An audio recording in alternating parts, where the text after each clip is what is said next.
এই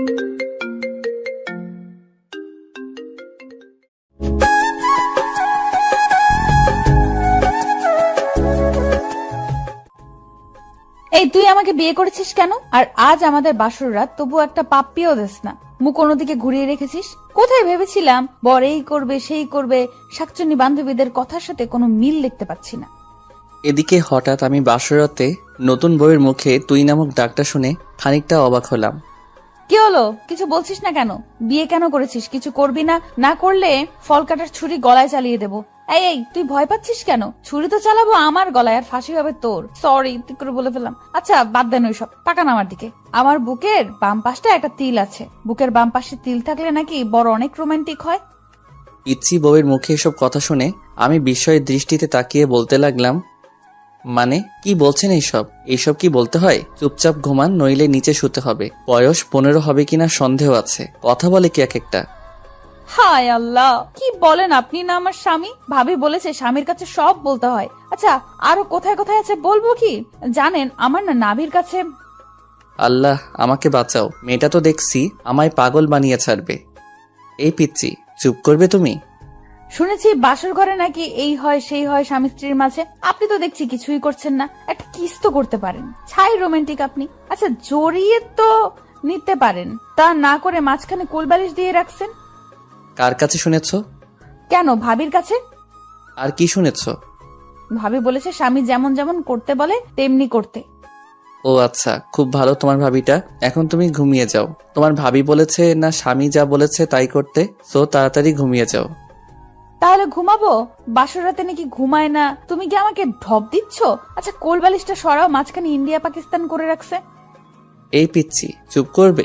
আমার জীবনটা নরক বানাতে এসেছে। ঘুমাও বলছি। বাসর রাতে কত কি করে শুনেছি, স্বামী স্ত্রী, আর আমাকে ঘুমাতে বলছো? আচ্ছা একটা আইডিয়া শুনবেন আপনি? আবার আইডিয়া? আচ্ছা বলো, কি বলবে? বাসর রাতে কি কি করে আপনি বলেন, আমি সব করব। আইডিয়াটা চমৎকার না? এই কতবার বলবো আমি তোকে স্ত্রী হিসেবে মানি না, তারপরও এত প্যাস প্যাস করস কেন? আপনি না মানলে কি হবে? আমি আপনাকে মনে প্রাণে স্বামী হিসেবে মানি। বাঙালি মেয়েদের একবারই বিয়ে হয়। যখনই আল্লাহ তাআলার কালাম পড়ে 3 বার কবুল বলেছি, তখন থেকে আপনাকে স্বামী হিসেবে গ্রহণ করেছি। শুধু ইহকালে নয়, পরকালেও আপনাকে স্বামী হিসেবে আল্লাহর কাছে চাইবো। আচ্ছা এখন তুমি ঘুমাবে নাকি নিচে নামিয়ে দিব? যত সব, জীবনটাই শেষ করে দিয়েছে। বিয়ে নিয়ে কত স্বপ্ন ছিল আমার, ছিল বাসরাত নিয়ে কত পরিকল্পনা, কিন্তু কপালে যে বাচ্চা মেয়েটাকে বিয়ে করতে হবে তা কখনো জানতাম না। আচ্ছা একটা পাপ্পি দেই আপনাকে। এই বলে মেয়েটি আমার মুখের কাছে মুখ নিয়ে ঠোঁটের সাথে ঠোঁট মিলিয়ে দিল, আর সাথে সাথেই আমার চোখ জোড়া বন্ধ হয়ে গেল। পিচ্চির নাকের গরম শ্বাস জানান দিচ্ছে পিচ্চিটা কতটা কাছে চলে এসেছে আমার। তখন আমি ধাক্কা দিয়ে সরিয়ে ঠাস ঠাস করে চর বসিয়ে দিলাম। এই মেয়ে বাসরাতে শখ জাগছে, নাকে টিপ দিলে দুধ বের হয়ে আসবে, আর সে কিনা বাসরাত নিয়ে লাফালাফি। যত সব, হিটলারটা আমার জীবনটা এভাবে নষ্ট করে দিবে কখনো ভাবিনি। আপনি ভুল বলছেন। নাকে চাপ দিলে দুধ বের হয় না নাকি? টিপ দিলে বলবো পচা বের হয়, দুধ তো বের হয়। আল্লাহ কই রাখছো আমায়? এই ডেভিল মেয়ে, চুপ করবি? পিচ্ছি হয়ে এত কথা বলতে হয় না। সত্যি বললে ডেভিল হয়ে যায়, আর আমি পিচ্ছি না। আমার বয়স 14 বছর 3 মাস 17 দিন। নাক টানতে টানতে বলল মেয়েটা। তারপর আমি মনে মনে ভাবছি মেয়েটাকে মারা ঠিক হয়নি, কিন্তু কি করব, পিচ্ছি মেয়েটার জন্য হিটলারটা আমার ভবিষ্যৎটাই নষ্ট করে দিল। আচ্ছা আপনি ঘুমান। আর হাতে ব্যথা পেয়েছেন কি? কথাটা শুনে নিজের অজান্তেই খারাপ লাগলো। পিচিটার দিকে তাকাতেই মনে হচ্ছে একটা পূর্ণিমার চাঁদ। এত সুন্দর কোনো মেয়ে হতে পারে? মুখ দিয়ে রংধনুর আভা বের হচ্ছে। এ কি? পিচিটার ঠোঁট কেটে রক্ত বের হচ্ছে। থাপ্পড়টা জোরেই লাগছে। আচ্ছা তোমার নাম কি? আমাকে বিয়ে করার সময় নাম শুনেননি? তোমাকে বিয়ে করার কোনো ইচ্ছেই ছিল না, আমার হিটলারটার জন্য বিয়ে করেছি। এখন নাম কি বলবে? এখন বলে লাভ নেই, বিয়ে করে ফেলেছেন। শোনেন, আমার নাম কারিমা জাহান মীরা। আচ্ছা মীরা, সরি, তোমার লাগেনি তো? এই যে নাও, টিস্যু দিয়ে রক্তটা মুছে নাও। আপনি না বলেছেন আপনি আমাকে স্ত্রী হিসেবে মানেন না? না মানলে আমার জন্য কষ্ট পেতেন না? ওই চুপ করবি? তোকে স্ত্রী হিসেবে কোনোদিন মানি না, আর মানবো না। কাউকে টিস্যু দেওয়া মানে তাকে বউ হিসেবে মেনে নেওয়া না। এই বলে বালিশটা নিয়ে চলে গেলাম সোফাতে। আর একটু থাকলে আমি পাগল হয়ে যাব। কই যাচ্ছেন আপনি? জাহান্নামে যাচ্ছি। চুপচাপ এখানে শুয়ে থাকবি, নইলে তোকে ফ্লোরে শুয়ে থাকতে দিব। আচ্ছা ঠিক আছে। তারপর বাতিটা অফ করে শুয়ে শুয়ে ভাবছি, হিটলার আমার জীবনটাকে এভাবে নষ্ট করে দিবে। তোবা শুনলে বাসায় এসে আমাকে খুন করবে, নইলে সে নিজে গাড়ির নিচে পড়ে মরবে। বারবার তোবার কথা মনে পড়ছে। দুজন দুজনকে নিয়ে কত স্বপ্ন দেখেছি, আর মাঝখানে হিটলারটা পিচ্চি মেয়েটাকে বিয়ে করিয়ে দিল। ও আচ্ছা, আপনাদের তো পরিচয়টা দেওয়া হয়নি। আমি কাব্য আহমেদ, অনার্স কমপ্লিট করে বাবার মানে হিটলারের হোটেলে খাচ্ছি। হঠাৎ রুমের বাতি কে যেন জ্বালিয়ে দিল। এই পিচ্চি, কি করো? কেন, দেখতে পাচ্ছেন না আপনি? আরে আরে, কাপড় কেন খুলছো? আমি কাপড় পরে ঘুমাতে পারি না। যত সব, এই কাপড় পরো। আর যদি কাপড় খুলতে দেখছি, কি যে করব। আপনি না বললেন ঘুমাতে, এত ভারী কাপড় পরে কেউ ঘুমায়? কেউ যদিও বা না ঘুমায়, তুই ঘুমাবি। ঘুমা বলছি। বাবা, আপনার স্বামী আমাকে কাপড় খুলতে দেয় না। কথাটা বলতেই মুখটা চেপে ধরলাম। এই তোমার কি হয়েছে? এসব কি বাবাকে বলতে হয়? তো কি করব, কাপড় পরে ঘুমাতে পারি না, তাই বাবাকে ডাক দিচ্ছি। বাবা বলেছে যদি কোনো সমস্যা হয় বাবাকে বলতে। আচ্ছা, তাহলে কাপড় খুলেই ঘুমাও। কথাটা বলতে দেরি হয়েছে, মেয়েটা কাপড় খুলতে দেরি হচ্ছে না। বুঝিয়ে সুজিয়ে কোনো রকম কাপড়টা গায়ে রাখতে বলে এসে ঘুমিয়ে পড়লাম। সকালবেলা নুসরাত দরজা ধাক্কাচ্ছে আর ভাবি ভাবি করছে। নুসরাতের ডাকে ঘুম ভাঙতে চেয়ে দেখি সকাল হয়ে গেছে, তাই তাড়াহুড়া করে বালিশটা নিয়ে বিছানায় রাখতেই দেখি মীরার কাপড় নিচে পড়ে আছে। আল্লাহ, এ কেমন বউ কপালে জুটালে, শাড়ি পরে ঘুমাতে পারে না। এই উঠো। ও, কি হয়েছে মা? ওই, আমি তোর মা। এই বলে জোরে ধাক্কা দিতেই মীরার ঘুমটা ভেঙে যায়। কি হয়েছে? কাপড় পরে নাও। এখন আবার বলো না আমি কাপড় পরতে পারি না। আমি সত্যিই কাপড় পরতে পারি না, আপনি পরিয়ে দেন। আমি পরাতে পারি না। বড় বড় কথা বলতে তো পারো, আমি ছোট না। কাপড়টাই পরতে পারো না। আর হ্যাঁ, কাপড় পরাতে পারলেও আমি তোমাকে কাপড় পরিয়ে দিব না, নিজে পরে নাও। বাবা, ও বাবা, আপনার ছেলে আমাকে শাড়ি পরিয়ে দেয় না। ওই, চুপ করবি তুই? চুপ কর। আমি বাবাকে বলবো তুমি রাতে শাড়ি টেনে হিচড়ে খুলে এখন পরিয়ে দিচ্ছ না। কি? হে আল্লাহ, এই মেয়েটার কথা শুনে মনে হচ্ছে 7 আপকে বিষ ভেবে খেয়ে মরে যায়। তুমি মরার কথা বলো কেন? আমি তোমাকে ছাড়া বাঁচবো না। প্লিজ মরার কথা বলো না। যেদিন কালেমা পড়েছি সেদিন থেকেই তোমাকে স্বামী বলে গ্রহণ করেছি। তোমার পায়ে যদি একটা কাটা ফুটে সেটা আমার কলিজাতে ফুটে। আমি কি করব? আমি শাড়ি পরতে পারি না। আচ্ছা, আমি পরতেছি, তাও তুমি এমন অলক্ষণে কথা মুখেও এনো না। কথাটা করুণ সুরে বলল মীরা। তখন আমি মেয়েটার দিকে তাকাতেই বুকটা কেমন করে উঠল। পিচিটার চোখে পানি চিকচিক করছে, তবু নিজেকে সামনে নিয়ে বললাম, আচ্ছা, মনে থাকে যেন, নিজে শাড়ি পরা শিখো। আচ্ছা, আমি পরতেছি। বলে পিচ্চি মেয়েটা শাড়ি পরছে। কিন্তু এ কি শাড়ি পরছে, নাকি শরীরে কাপড় পেঁচাচ্ছে? এটা দেখে আমি নিজের অজান্তেই হেসে ফেললাম। তখন মীরা বলে উঠল, আমি পরতে পারি না, এইভাবে হাসার কি হলো? কথাটা বলার সাথে সাথেই মীরা শাড়িটা খুলে গেল। তখন আমি অন্যদিকে তাকিয়ে বললাম, কি লজ্জা শরম কিছু মা বাবা শিক্ষা দেয়নি? কেন, আপনি কি কোরআন পড়তে জানেন না? পিচ্চি মেয়ের মুখে এমন কথা শুনে খানিকটা বিস্মিত হলাম। তারপর প্রশ্ন করলাম, কি বলছো এসব? শাড়ি পরার সাথে কোরআনের কি সম্পর্ক? কেন, আপনি কি জানেন না আল্লাহ তাআলা বলেছেন স্বামী স্ত্রী একে অপরের পোশাক স্বরূপ? আমি ছোট মানুষ, শাড়ি পরতে পারি না। কোথায় আপনি পরিয়ে দিবেন তা না করে অন্যদিকে ফিরে আছেন। আমার শরীরের প্রতিটা অঙ্গ বৈধভাবে দেখতে পারবেন আপনি। এখানে অন্যদিকে ফিরে তাকার কি আছে? দেন না আমাকে শাড়ি পরিয়ে। কাঁদো কাঁদো ভাব নিয়ে কথাটা বলল মীরা। পিচিটার কথা শুনে আমি পিচির দিকে তাকালাম। পিচিটা লজ্জায় লাল হয়ে গেছে, চোখ বুজে আছে। এবার আমি শাড়িটা খুলে সুন্দর করে কুচি দিয়ে পরিয়ে দিচ্ছি। মেয়েটা চোখ বন্ধ করে আছে। লজ্জায় পিচির সুন্দর মুখটা লাল টমেটো হয়ে গেছে। লজ্জা পেলে যে পিচিটাকে এত সুন্দর লাগে না, দেখলে হয়তো তা আমার অজানাই থেকে যেত। তারপর ফ্লোরে পড়ে থাকা শাড়িটা হাতে সম্পূর্ণ কুচি দেওয়ার পর নাভির কাছে গুজে দেওয়ার সময় কেমন যেন কেঁপে উঠল। পিচির নিঃশ্বাস ভারী হয়ে আসছে, ঠোঁট দুটি কাঁপছে। এদিকে আমি আর নিজেকে কন্ট্রোল করতে পারছি না। পিচির ঠোঁট দুইটা হঠাৎ আমার ঠোঁটের সাথে মিশে যাওয়ার আগেই আমার হাতটা ধরে ফেললো। কি হলো? প্লিজ আর না, আমি আর পারছি না, শরীরটা থরথর করে কাঁপছে। কেন, কি হয়েছে? শরীর খারাপ করলো নাকি? না। এই বলে শাড়ির কুচিটা হাতে নিয়ে নিজেই গুজে দিয়ে বলল, হাদারাম কিছুই বোঝে না, কোথায় হাত দিলে কি হয়। বলেই রুম থেকে বেরিয়ে গেল মীরা। পিচিটার কথা শুনে ফ্লোরে বসে পড়লাম আমি। তার কিছুক্ষণ পর রুম থেকে বের হতেই সবাই হা করে তাকিয়ে আছে আমার দিকে। আমি কি চিড়িয়াখানার বান্দর যেভাবে সবার তাকায় থাকা লাগবে? মনে মনে ভাবছি, হিটলারটা আমার জীবনটা নষ্ট করে দিয়ে কিভাবে হা করে তাকিয়ে আছে দেখো। আমার কথা শুনে সবাই একসাথে হেসে দিল। পিচিটা মুখ ধরে হাসছে। ইচ্ছা করছে সব দাঁত ভেঙে দেই। কিভাবে হাসছে! সত্যি কি বিয়ে করে চিড়িয়াখানার বান্দর হয়ে গেলাম? এরপর সবাইকে উদ্দেশ্য করে বললাম, কি হলো, সবাই হাসছো কেন? বলবে তো? ভাইয়া, তুমি ঠিকমতো লিপস্টিক দিতে পারো না? ভাবি, তুমি ভাইয়াকে সুন্দর করে সাজিয়ে দিও। নুসরাত মীরাকে উদ্দেশ্য করে বলল, এদিকে সবকিছু যেন আমার মাথার উপর দিয়ে যাচ্ছে। আমি কিছুই বুঝে উঠতে পারছি না। সবাই হাসতেছে। আরে তোমরা সবাই কেন হাসছো তা তো একবার বলবে। বুঝতেছি না।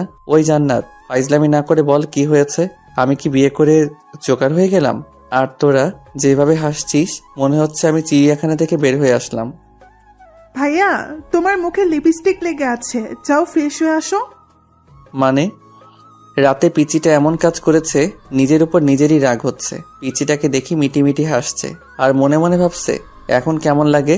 রাতে আমাকে ঠকানোর ফল পিচিকে ঠকালে আল্লাহ বিচার করে। তারপর আমি দৌড়ে চলে গেলাম ওয়াশরুমে, ফ্রেশ হয়ে ব্রেকফাস্ট করে নিলাম। তারপর আবারও রুমে চলে আসলাম। আর এইভাবে দিন পার।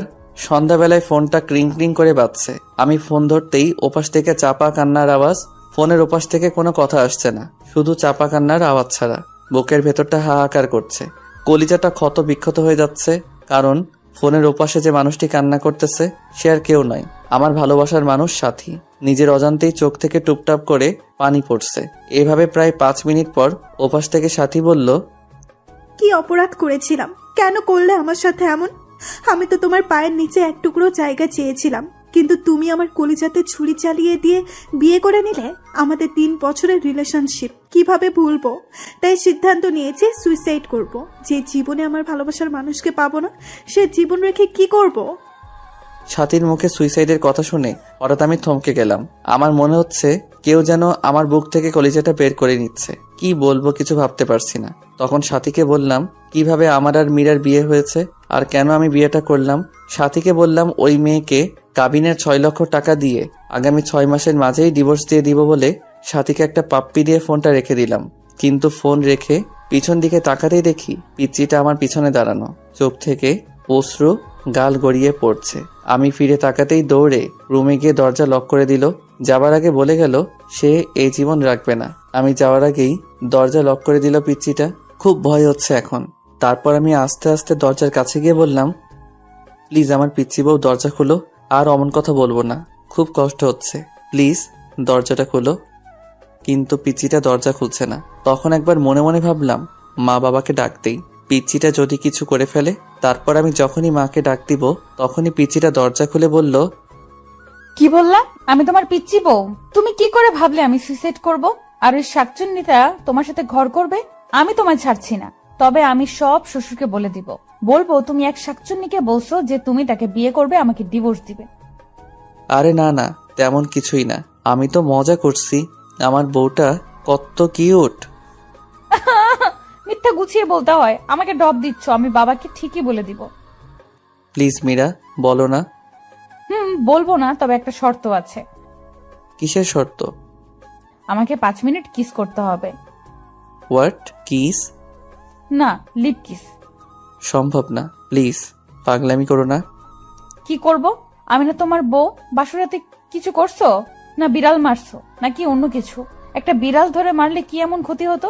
ভাবি তো বলে দিল ঠিক মতো বিড়াল মারতে, এখন আবার লিপ কিসও করতে চাচ্ছ না। আমি ছোট বলে ঠকাচ্ছ? আমি বাবাকে সব বলে দিব, বলবো যে তুমি। আচ্ছা এক্ষুনি বলছি। বাবা, ও বাবা।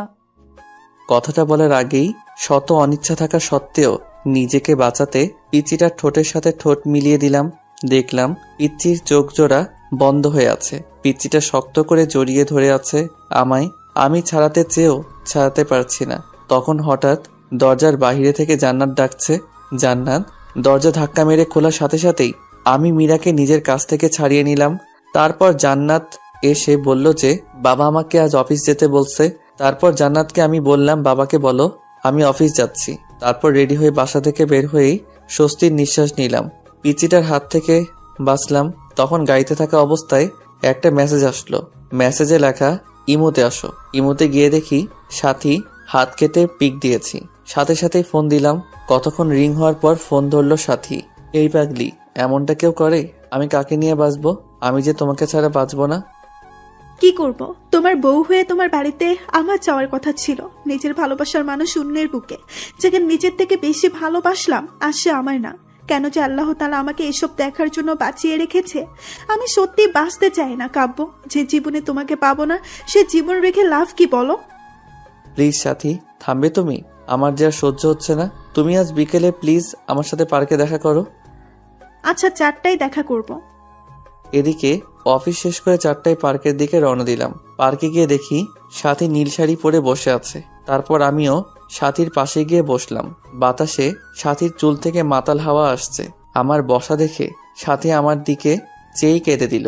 সাথীর চোখ থেকে টুপটুপ করে পানি পড়ছে। মনে হচ্ছে আমার হৃৎপিণ্ডে রক্তক্ষরণ হচ্ছে। সাথীর কাজল কালো চোখ জোড়া চোখের পানিতে লেপ্টে যাচ্ছে। চোখগুলি ফুলে গিয়েছে। হাতের দিকে তাকাতেই কলিজাটা কেঁপে উঠল। সাথী হাতে ব্যান্ডেজ। বুঝতে বাকি রইল না যে এটা সাথীর পাগলামি। চোখ দিয়ে অনবরত পানি আসছে। কিভাবে ভুলবো 3 বছরের ভালোবাসা? এই তুমি কাঁদছো কেন? তুমি না আমার প্রাণ। আর কত কষ্ট দিবে জানো? যখন শুনেছি তোমার বিয়ে হয়ে গেছে, মনে হয়েছে প্রাণটা কেউ বের করে নিচ্ছে। কত স্বপ্ন দেখেছিলাম তোমাকে নিয়ে, সব আর শেষ। আমায় একটু বুকে নিবে? কাঁদতে কাঁদতে কথাটা বলল সাথী। সাথীর বলতে দেরি হয়েছে, পাগলামিটাকে শক্ত করে জড়িয়ে নিতে দেরি হয়নি। বুকটা কেমন যেন ভিজা ভিজা লাগছে পাগলিটার চোখের পানিতে। গায়ের শার্টটা ভিজে যাচ্ছে। পাগলিটা এমনভাবে জড়িয়ে ধরে আছে, মনে হচ্ছে ছোট্ট বাচ্চা ভয় পেলে যেভাবে আঁকড়ে ধরে থাকে সেইভাবে জড়িয়ে আছে আমায়। এভাবে কিছুক্ষণ জড়িয়ে ধরে থাকার পর বললাম, কি হলো? আর কতক্ষণ জড়িয়ে ধরে থাকবে আমায়? সবাই ফেল করে তাকিয়ে আছে আমাদের দিকে। কি করব? তোমার বুকটাকেই যে আমার ঠাই। জানো কাব্য, প্রতি রাতে স্বপ্ন দেখতাম তোমায় নিয়ে, কতটা ভালোবাসতাম তোমায়। কিন্তু আজ তুমি অনেক কাছে থেকে অনেক দূরে। কাব্য, আমার কপালে একটা চুমু দিবে? খুব কাছে পেতে ইচ্ছে করছে তোমায়, দাও না প্লিজ। তারপর আমি পাগলিটাকে আবারও বুকে টেনে নিয়ে কপালে আলতো করে ভালোবাসার স্পর্শ এঁকে দিলাম। আচ্ছা কাব্য, তুমি না বলেছ ওই মেয়েকে ডিভোর্স দিবে? হ্যাঁ।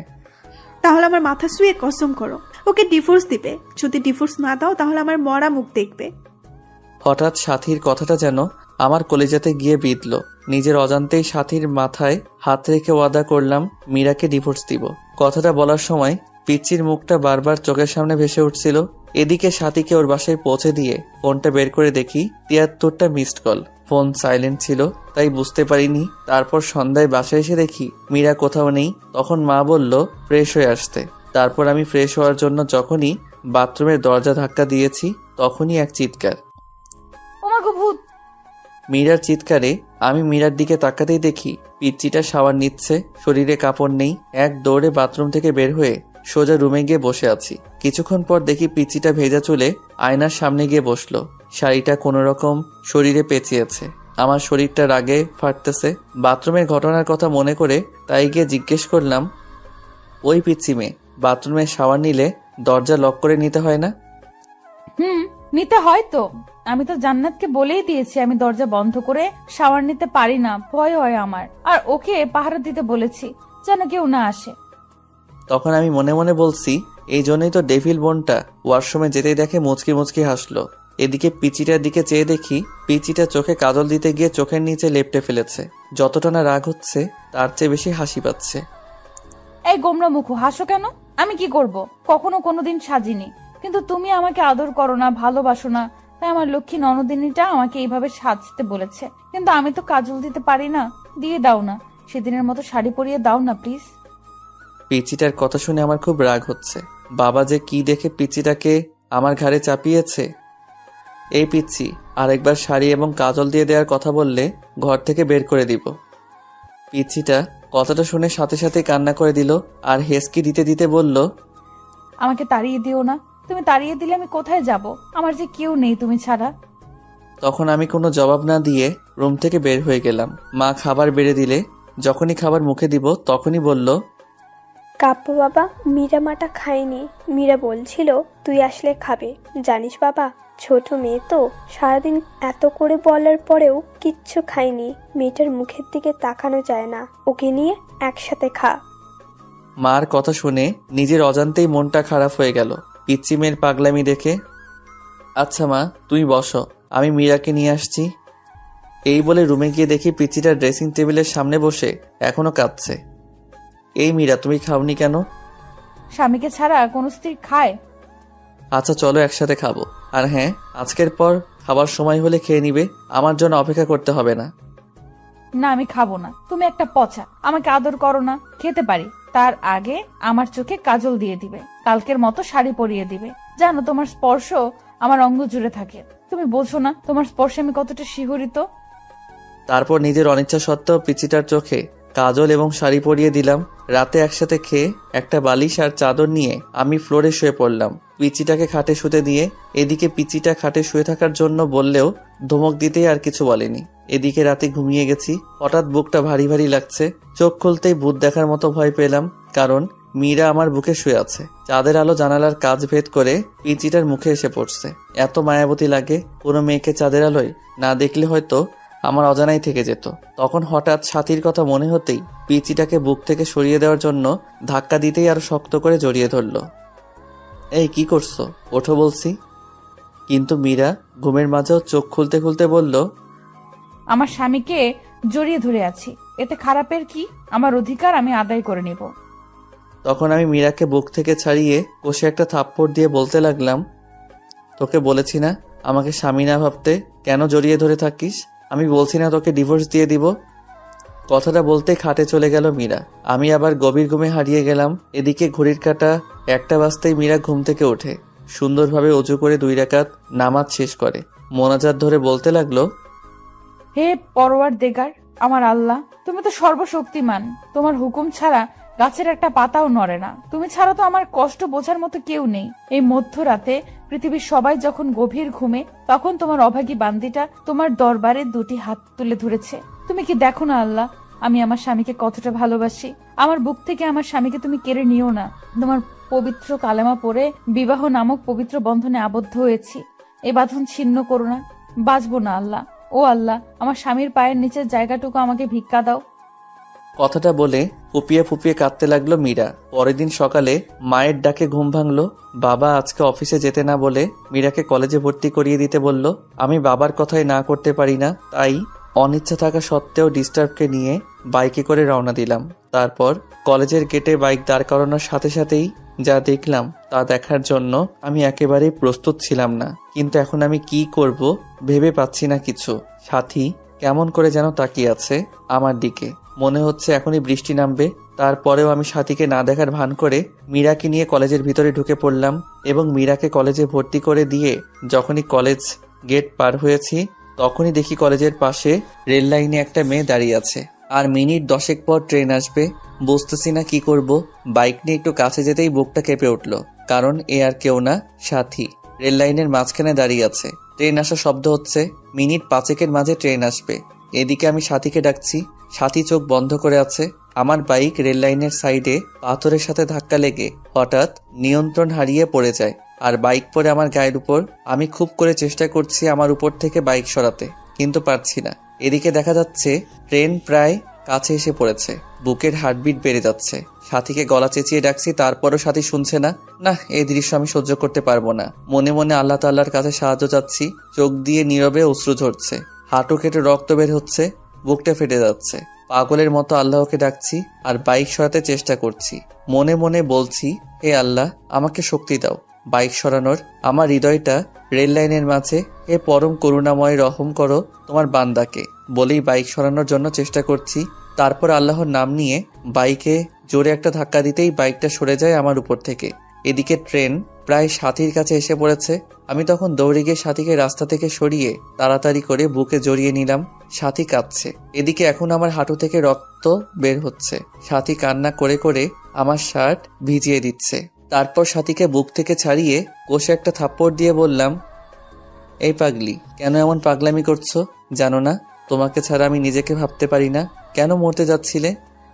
আমি তো সেই কবেই মারা গিয়েছি যখনই শুনেছি আমার ভালোবাসার মানুষ অন্য মেয়েকে বিয়ে করেছে। আমার চোখ দিয়ে আষাঢ় শ্রাবণ ঝরনা ধারা নেমেছিল। বিরহের অনলে প্রতিনিয়ত পুড়ছি আমি। আমার দেহটা ছাড়া আত্মাটা সেই কবেই মরে গেছে। জানো, আজ যখন তোমার বাইকের পেছনে ওই মেয়েটাকে দেখলাম, কলিজাটা ফেটে যাচ্ছিল আমার। মনে হচ্ছে দম বন্ধ হয়ে মারা যাব। কাব্য, আমি তোমার পাশে অন্য কাউকে সহ্য করতে পারি না। কি করব? তোমাকে অন্য একজন চড়িয়ে ধরে থাকবে, আর আমি এটা কিভাবে দেখব? তাই ট্রেনের নিচে পড়ে তুমিহীনা এই জীবন নিঃশেষ করতে চেয়েছিলাম। কেন বাঁচালে আমাকে? আমি যে তিলে তিলে শেষ হয়ে যাচ্ছি। বলতে পারো কেন এতটা ভালোবাসার পরেও তুমি আমার নও? কেন আজ তোমার বুকে অন্যজনের ঠাঁই? যে স্বপ্নগুলো তোমায় নিয়ে দেখতাম, সে স্বপ্নগুলো অন্য কেউ নিয়ে দেখে। প্লিজ তুমি আমাকে গলা টিপে হত্যা করো, নয়তোবা তোমার পায়ের নিচে আমাকে একটু জায়গা দাও। জানো কাব্য, তুমি বিয়ে করার পরে একটা রাতও আমি ঘুমাতে পারি না। প্রতি রাতে কেঁদে কেঁদে বালিশ ভিজিয়েছি। তোমায় বুকে একটু জায়গা দিবে? একটু জড়িয়ে নাও না প্লিজ। নাও না, নাও না প্লিজ কাব্য। কান্না করতে করতে কথাগুলো বলল সাথী। সাথীর মুখে এমন কথা শুনে বুকের বাঁ পাশটা চিনচিনে ব্যথা করছে। চোখ দিয়ে টুপটাপ করে পানি গাল বেয়ে গড়িয়ে পড়ছে। কিছু ভাবতে পারছি না। খুব ইচ্ছে করছে সাথীকে জড়িয়ে ধরে বলি, সাথী খুব ভালোবাসি তোমায়, নিজের থেকেও বেশি। মনে হচ্ছে কথাটা বললে বুকের ব্যথাটা কমবে। তাই সাথীকে হ্যাঁচকা টান দিয়ে শক্ত করে বুকে জড়িয়ে নিলাম। কপালে একটা চুমু দিয়ে বললাম, বড্ড ভালোবাসি, খুব বেশি ভালোবাসি তোমায়, হয়তো নিজের জীবনের চেয়ে বেশি। পাগলিটা কেঁদে কেঁদে শার্ট ভিজিয়ে ফেলেছে। পাগলিটা আর শক্ত করে জড়িয়ে আছে আমায়। এদিকে সাথীকে বললাম, খুব শীঘ্রই আমরা বিয়ে করছি, মীরাকে খুব তাড়াতাড়ি ডিভোর্স দিচ্ছি। সাথী ডিভোর্সের কথা শুনে আবারও আমাকে শক্ত করে জড়িয়ে ধরে কপালে চুমু দিয়ে চলে গেল। এদিকে ফোনের দিকে তাকিয়ে দেখি 2টা বেজে গেছে। তার মানে 30 মিনিট আগে কলেজ ছুটি হয়ে গেছে। তারপর তাড়াতাড়ি বাইক স্টার্ট দিয়ে কলেজের সামনে যেতেই অবাক হয়ে গেলাম, অনেকগুলো মেয়ে জমা হয়ে আছে। কাছে গিয়ে দেখি মীরা ছোট বাচ্চার মতো কাঁদছে, আর কয়েকটা মেয়ে বোঝাচ্ছে। আমি কাছে যেতেই মীরা দৌড়ে এসে জড়িয়ে ধরে কাঁদতে কাঁদতে বলল, আমি আর কলেজে আসবো না, তুমি আমায় ভালোবাসো না। কখন কলেজ ছুটি হয়েছে? ছেলেরা কিরকম ভাবে আমার দিকে তাকায়, আমার ভয় লাগে না? সবাইকে বলে দিছে আমার দিকে তাকালে চোখ তুলে ফেলবে আমার বর। ঠিক বলেছি তো? এদিকে মীরার কথা শুনে সবাই হাসছে মুখ ধরে। পাশ থেকে একটা মেয়ে বলে ফেলল, ভাইয়া, পৃথিবীতে খুব কম ছেলে আপনার স্ত্রীর মতো বউ পায়। একটা মেয়ে যে স্বামীকে এত ভালোবাসতে পারে। সারাটা দিন ক্লাসের মাঝে আপনার কথাই বলেছে। আপনি নিতে আসতে দেরি করছেন বলে ছোট ছোট বাচ্চা মেয়ের মতো কাঁদছে, হাসিও পাচ্ছে আবার কান্নাও আসছে। এখনকার যুগে এমন মেয়েও পাওয়া যায়? তারপর আমি সবার কাছ থেকে মীরাকে নিয়ে বাইকে উঠাতেই মীরা শক্ত করে জড়িয়ে ধরল। মনে হচ্ছে খুব ভয় পাচ্ছে। তারপর মীরাকে নিয়ে বাসায় আসার পর মাকে কান্না করে করে সব বলল। এদিকে রাগে আমার শরীরটা ঘ্যান ঘ্যান করছে। তারপর দুপুরে খেয়ে বন্ধুদের সাথে আড্ডা দিতে চলে গেলাম। আড্ডা দেওয়া শেষ করে রাত 9টার সময় ফোন বের করে দেখি বাবা 5 বার ফোন দিয়েছে। অন্যদিকে মীরার নাম্বার থেকে 100+ ফোন এসেছে। তখন তাড়াহুড়ো করে বাসায় গিয়ে দেখি বাবা দরজায় দাঁড়িয়ে আছে। বাবার সামনে যেতেই বাবা বলল, ঘরে নতুন বউ রেখে বাইরে কোন ছেলে থাকে? আর যদি এমন হয় আমার বাড়ি থেকে বের হয়ে যাবি। তখন আমি কিছু না বলে রুমে গিয়ে শুয়ে পড়লাম। কিছুক্ষণ পর দেখি মীরা আমাকে ডাকছে। এই ডাকতেছো কেন, কি হয়েছে? তুমি খাবে না? বাবা খুব বকা দিয়েছে তাই না? এই নাও, হা করো, আমি খাইয়ে দেই। মীরা কথাটা বলে মুখের কাছে খাবার তুলে দিতেই একটা থাপ্পড় বসিয়ে দিলাম। সাথে সাথে খাবারের প্লেটটা ফোড়ে ফেলে দিলাম। তারপর বললাম, এই তুই কি চাস? আমার জীবনটা তো নরক বানিয়ে দিয়েছিস। আমার বুক থেকে আমার ভালোবাসার মানুষটাকে সরিয়েছিস। এখন আমার বাবার কাছ থেকে আমাকে দূরে সরিয়ে আমার সমস্ত সম্পদ তোর করার প্ল্যান করছিস। আমি তোকে এই মাসে ডিভোর্স দিব। একদমই কথাটা বলে নিলাম। তাকে দেখলাম মীরা ঠোঁট কেটে রক্ত বের হচ্ছে। জানো, তোমার সাথে খাবো বলে আমি এখনো খাইনি, ক্ষমা করে দিও প্লিজ। এতিম তো, এতিমখানায় বড় হয়েছি আমি, তাই বাবা মার আদর পাইনি। তোমার বাবা মাকে নিজের বাবা মা করে নিয়েছিলাম, শুধু ভালোবাসা চেয়েছিলাম আর কিচ্ছু না। এতিম হয়ে জন্ম নিলেও সম্পদের প্রতি কোনো মোহ নেই আমার। আমি মীরার দিকে চেয়ে দেখি মীরা কাঁদছে, চোখগুলি লাল হয়ে গেছে। ন্যাকা কান্না দেখে শরীরটা রাগে ফেটে যাচ্ছে। দু নয়নে দেখতে মন চাচ্ছে না মীরাকে। এই এতিম মেয়েটার জন্যই আজ সাথী মরতে বসেছিল। এই তুই এখানে কাঁদবি না প্লিজ, তোর অলক্ষণে চেহারা নিয়ে আমার চোখের সামনে থেকে দূর হয়ে যা প্লিজ। কথাটা বলে শুয়ে পড়লাম। এদিকে মীরা সুন্দর করে উজু করে শ্বশুরের দেওয়া কুরআনটা পড়ে নামাজে দাঁড়িয়ে গেল। নামাজ শেষ করলো কেঁদে কেঁদে। নামাজ শেষ করে আজকেও মোনাজাত ধরে আল্লাহর কাছে অনেকক্ষণ কাঁদলো। তারপর মোনাজাত শেষ করে রুমে গিয়ে শুয়ে পড়ল। ফজরের নামাজের আজান শুনে ঘুম ভাঙতে আমি অবাক হলাম। মীরা মেয়েটাকে রাতে এত বকা দেওয়ার পরেও আমাকে জড়িয়ে ধরে শুয়ে আছে। মন চাচ্ছে ধাক্কা দিয়ে ফেলে দেই। এই কি হচ্ছে? ওঠো। আর একটু ঘুমাই। এই বলে আরো শক্ত করে জড়িয়ে ধরলো। এখন আমার ধৈর্যের বাঁধ ভেঙে যাচ্ছে। জোরে একটা ধাক্কা দিয়ে বিছানা থেকে ফেলে দিলাম। আহ করে চিল্লানি দিয়ে উঠল মীরা। তারপর আমি বিছানা থেকে উঠে ফ্রেশ হয়ে এসে দেখি মীরা খুঁড়িয়ে খুঁড়িয়ে হাঁটছে। মীরা মা, তোমার কি হয়েছে? খুঁড়িয়ে খুঁড়িয়ে হাঁটছো কেন? আম্মু রাতে ঘুম থেকে উঠে পাঁজরে ব্যথা পাচ্ছি। কথাটা বলে করুণভাবে আমার দিকে তাকালো মীরা। এখন নিজেকে অপরাধী মনে হচ্ছে আমার, তারপরেও আমি কিছু বললাম না। পরের দিন বাবা আমাকে আর মীরাকে হানিমুনে পাঠানোর ব্যবস্থা করে দিল। আর আমি সাথীকে বলে সব রেডি করে রেখেছি। আমাদের সাথে সাথীও কক্সবাজার যাবে। সবাই জানবে আমি হানিমুন করতে যাচ্ছি মীরার সাথে, কিন্তু না, আমি হানিমুন করব সাথীর সাথে। সাথীকে এসব বলে ফোন রাখতেই পিছন দিকে তাকাতেই দেখি মীরা সিলিং ফ্যানের সাথে ঝুলছে। এমন একটি ওড়না গলায় পড়ছে, এটা দেখার সাথে সাথেই বুকের ভিতর কেমন জানি একটা চিনচিনে ব্যথা করতে লাগলো। আমি দৌড়ে গিয়ে মীরাকে একটা থাপ্পড় দিয়ে দিলাম। মীরা, কি করছো এসব? দেখছেন না কি করছি? আমি ছোট বলে, এতিম বলে কারো ভালোবাসা পাবো না? বিয়ের পর সকল নারী তার স্বামীর অধিকার চায়, আর আপনি বিয়ের পর অধিকার তো দূরের কথা, একদিন রাতে আপনার বুকে ঘুমাতে পর্যন্ত দেননি। কতটা স্বপ্ন দেখেছিলাম তোমায় নিয়ে, কিন্তু তুমি আমায় রেখে অন্য মেয়ের সাথে অবৈধ সম্পর্ক করতে চাচ্ছ। প্লিজ মীরা, বোঝার চেষ্টা করো। এখন এসব বলার সময় নয়, চলো, দেরি হয়ে যাচ্ছে, গাড়ি মিস করবো আবার। তারপর মীরা আর কিছু বলল না। এদিকে মীরার এসব কাণ্ড কারখানা সব সাথীকে বললাম। সাথী বলল কোনো চিন্তা না করতে। অবশ্য আমাদের সাথে একই গাড়িতে সাথীও গেল কক্সবাজার। কক্সবাজার আসার পর রাতের বেলা রুমে শুয়ে আছি, তখন হঠাৎ সাথীর ফোন ধরতেই সাথী বলল পাশের রুমে এসো। এদিকে আমি পাশের রুমে যেতেই সাথী 7 আপের সাথে কি যেন মিশিয়ে দিয়ে খেতে বলল। আমি কিছু মনে না করেই খেলাম, আর এগুলো খাওয়ার সাথে সাথেই আমার কেমন যেন একটা নেশা নেশা লাগছে। আমার সাথীকে খুব কাছে পেতে ইচ্ছে করছে। তখন আমি নিজের অজান্তেই সাথীকে জড়িয়ে ধরে ফেললাম। সাথীও রেসপন্স করলো। আমি আস্তে আস্তে সাথীর লিপের সাথে আমার লিপ জোড়া মিলানোর আগেই সাথীর ফোনটা ক্রিং ক্রিং করে বাজতে লাগলো। ফোনটা ধরে সাথী উঠে ওয়াশরুমে চলে গেল। এদিকে কিছুক্ষণ পর ওয়াশরুম থেকে এসে বলল, বাবু আমি অসুস্থ, কাল যা মন চাই তাই করো। এই বলে সাথী আমাকে আমাদের রুমে দিয়ে গেল আর মীরাকে বলল সে আমাদের কলেজ ফ্রেন্ড। অবশ্য মীরা এর আগে কখনো সাথীকে দেখেনি। এদিকে আমি রুমে গিয়ে বিছানায় শুয়ে পড়লাম। এখন আমার শরীর আর চোখ দিয়ে উত্তাপ বের হচ্ছে, আমার নেশা এখনো লেগে আছে। মীরা আজ খুব সুন্দর করে সেজেছে, চেহারায় হালকা মেকআপ, ঠোঁটে লাল লিপস্টিক, পরনে একটা কালো শাড়ি। মনে মনে ভাবলাম সকল কবি সাহিত্যিকদের গল্পের নায়িকারা সুন্দরী হয়, আর তারা সবসময় লাল না হলে নীল শাড়ি পরিহিত থাকে, যা দেখে নায়ক প্রেমে পড়ে যায়। কিন্তু সাহিত্যিকগণ কি কখনো দেখেছেন একজন সুন্দরী রমণী কালো শাড়ি পরলে তাকে কি রকম দেখায়? আজ কি অপরূপটাই লাগছে মীরাকে, চোখে কাজল দেয়াতে আরো মায়াবী লাগছে। তারপর মীরা এসে খাটে বসতেই আমি মীরাকে একটা হ্যাঁচকা টান দিয়ে বুকে জড়িয়ে নিলাম। এ ঘটনায় আকস্মিক ব্যবহারে মীরা কিছুটা বিব্রত হলো। তারপর বলল, আপনাকে একটা কথা বলবো। বলো, কি বলবে? আপনার কাছে একটা জিনিস চাইবো, দিবেন না আমাকে? আচ্ছা বলো, দেয়ার মতো হলে দিব। টাকা লাগবে কি? না, আমার টাকা চাই না, আমার তো তোমাকে চাই। কি বললে? না কিছু না। শোনো, তুমি কি আমাকে একটা কিউট মেয়ের মা বানাবে, যার নাম হবে তোমার পছন্দের নাম রাইসা?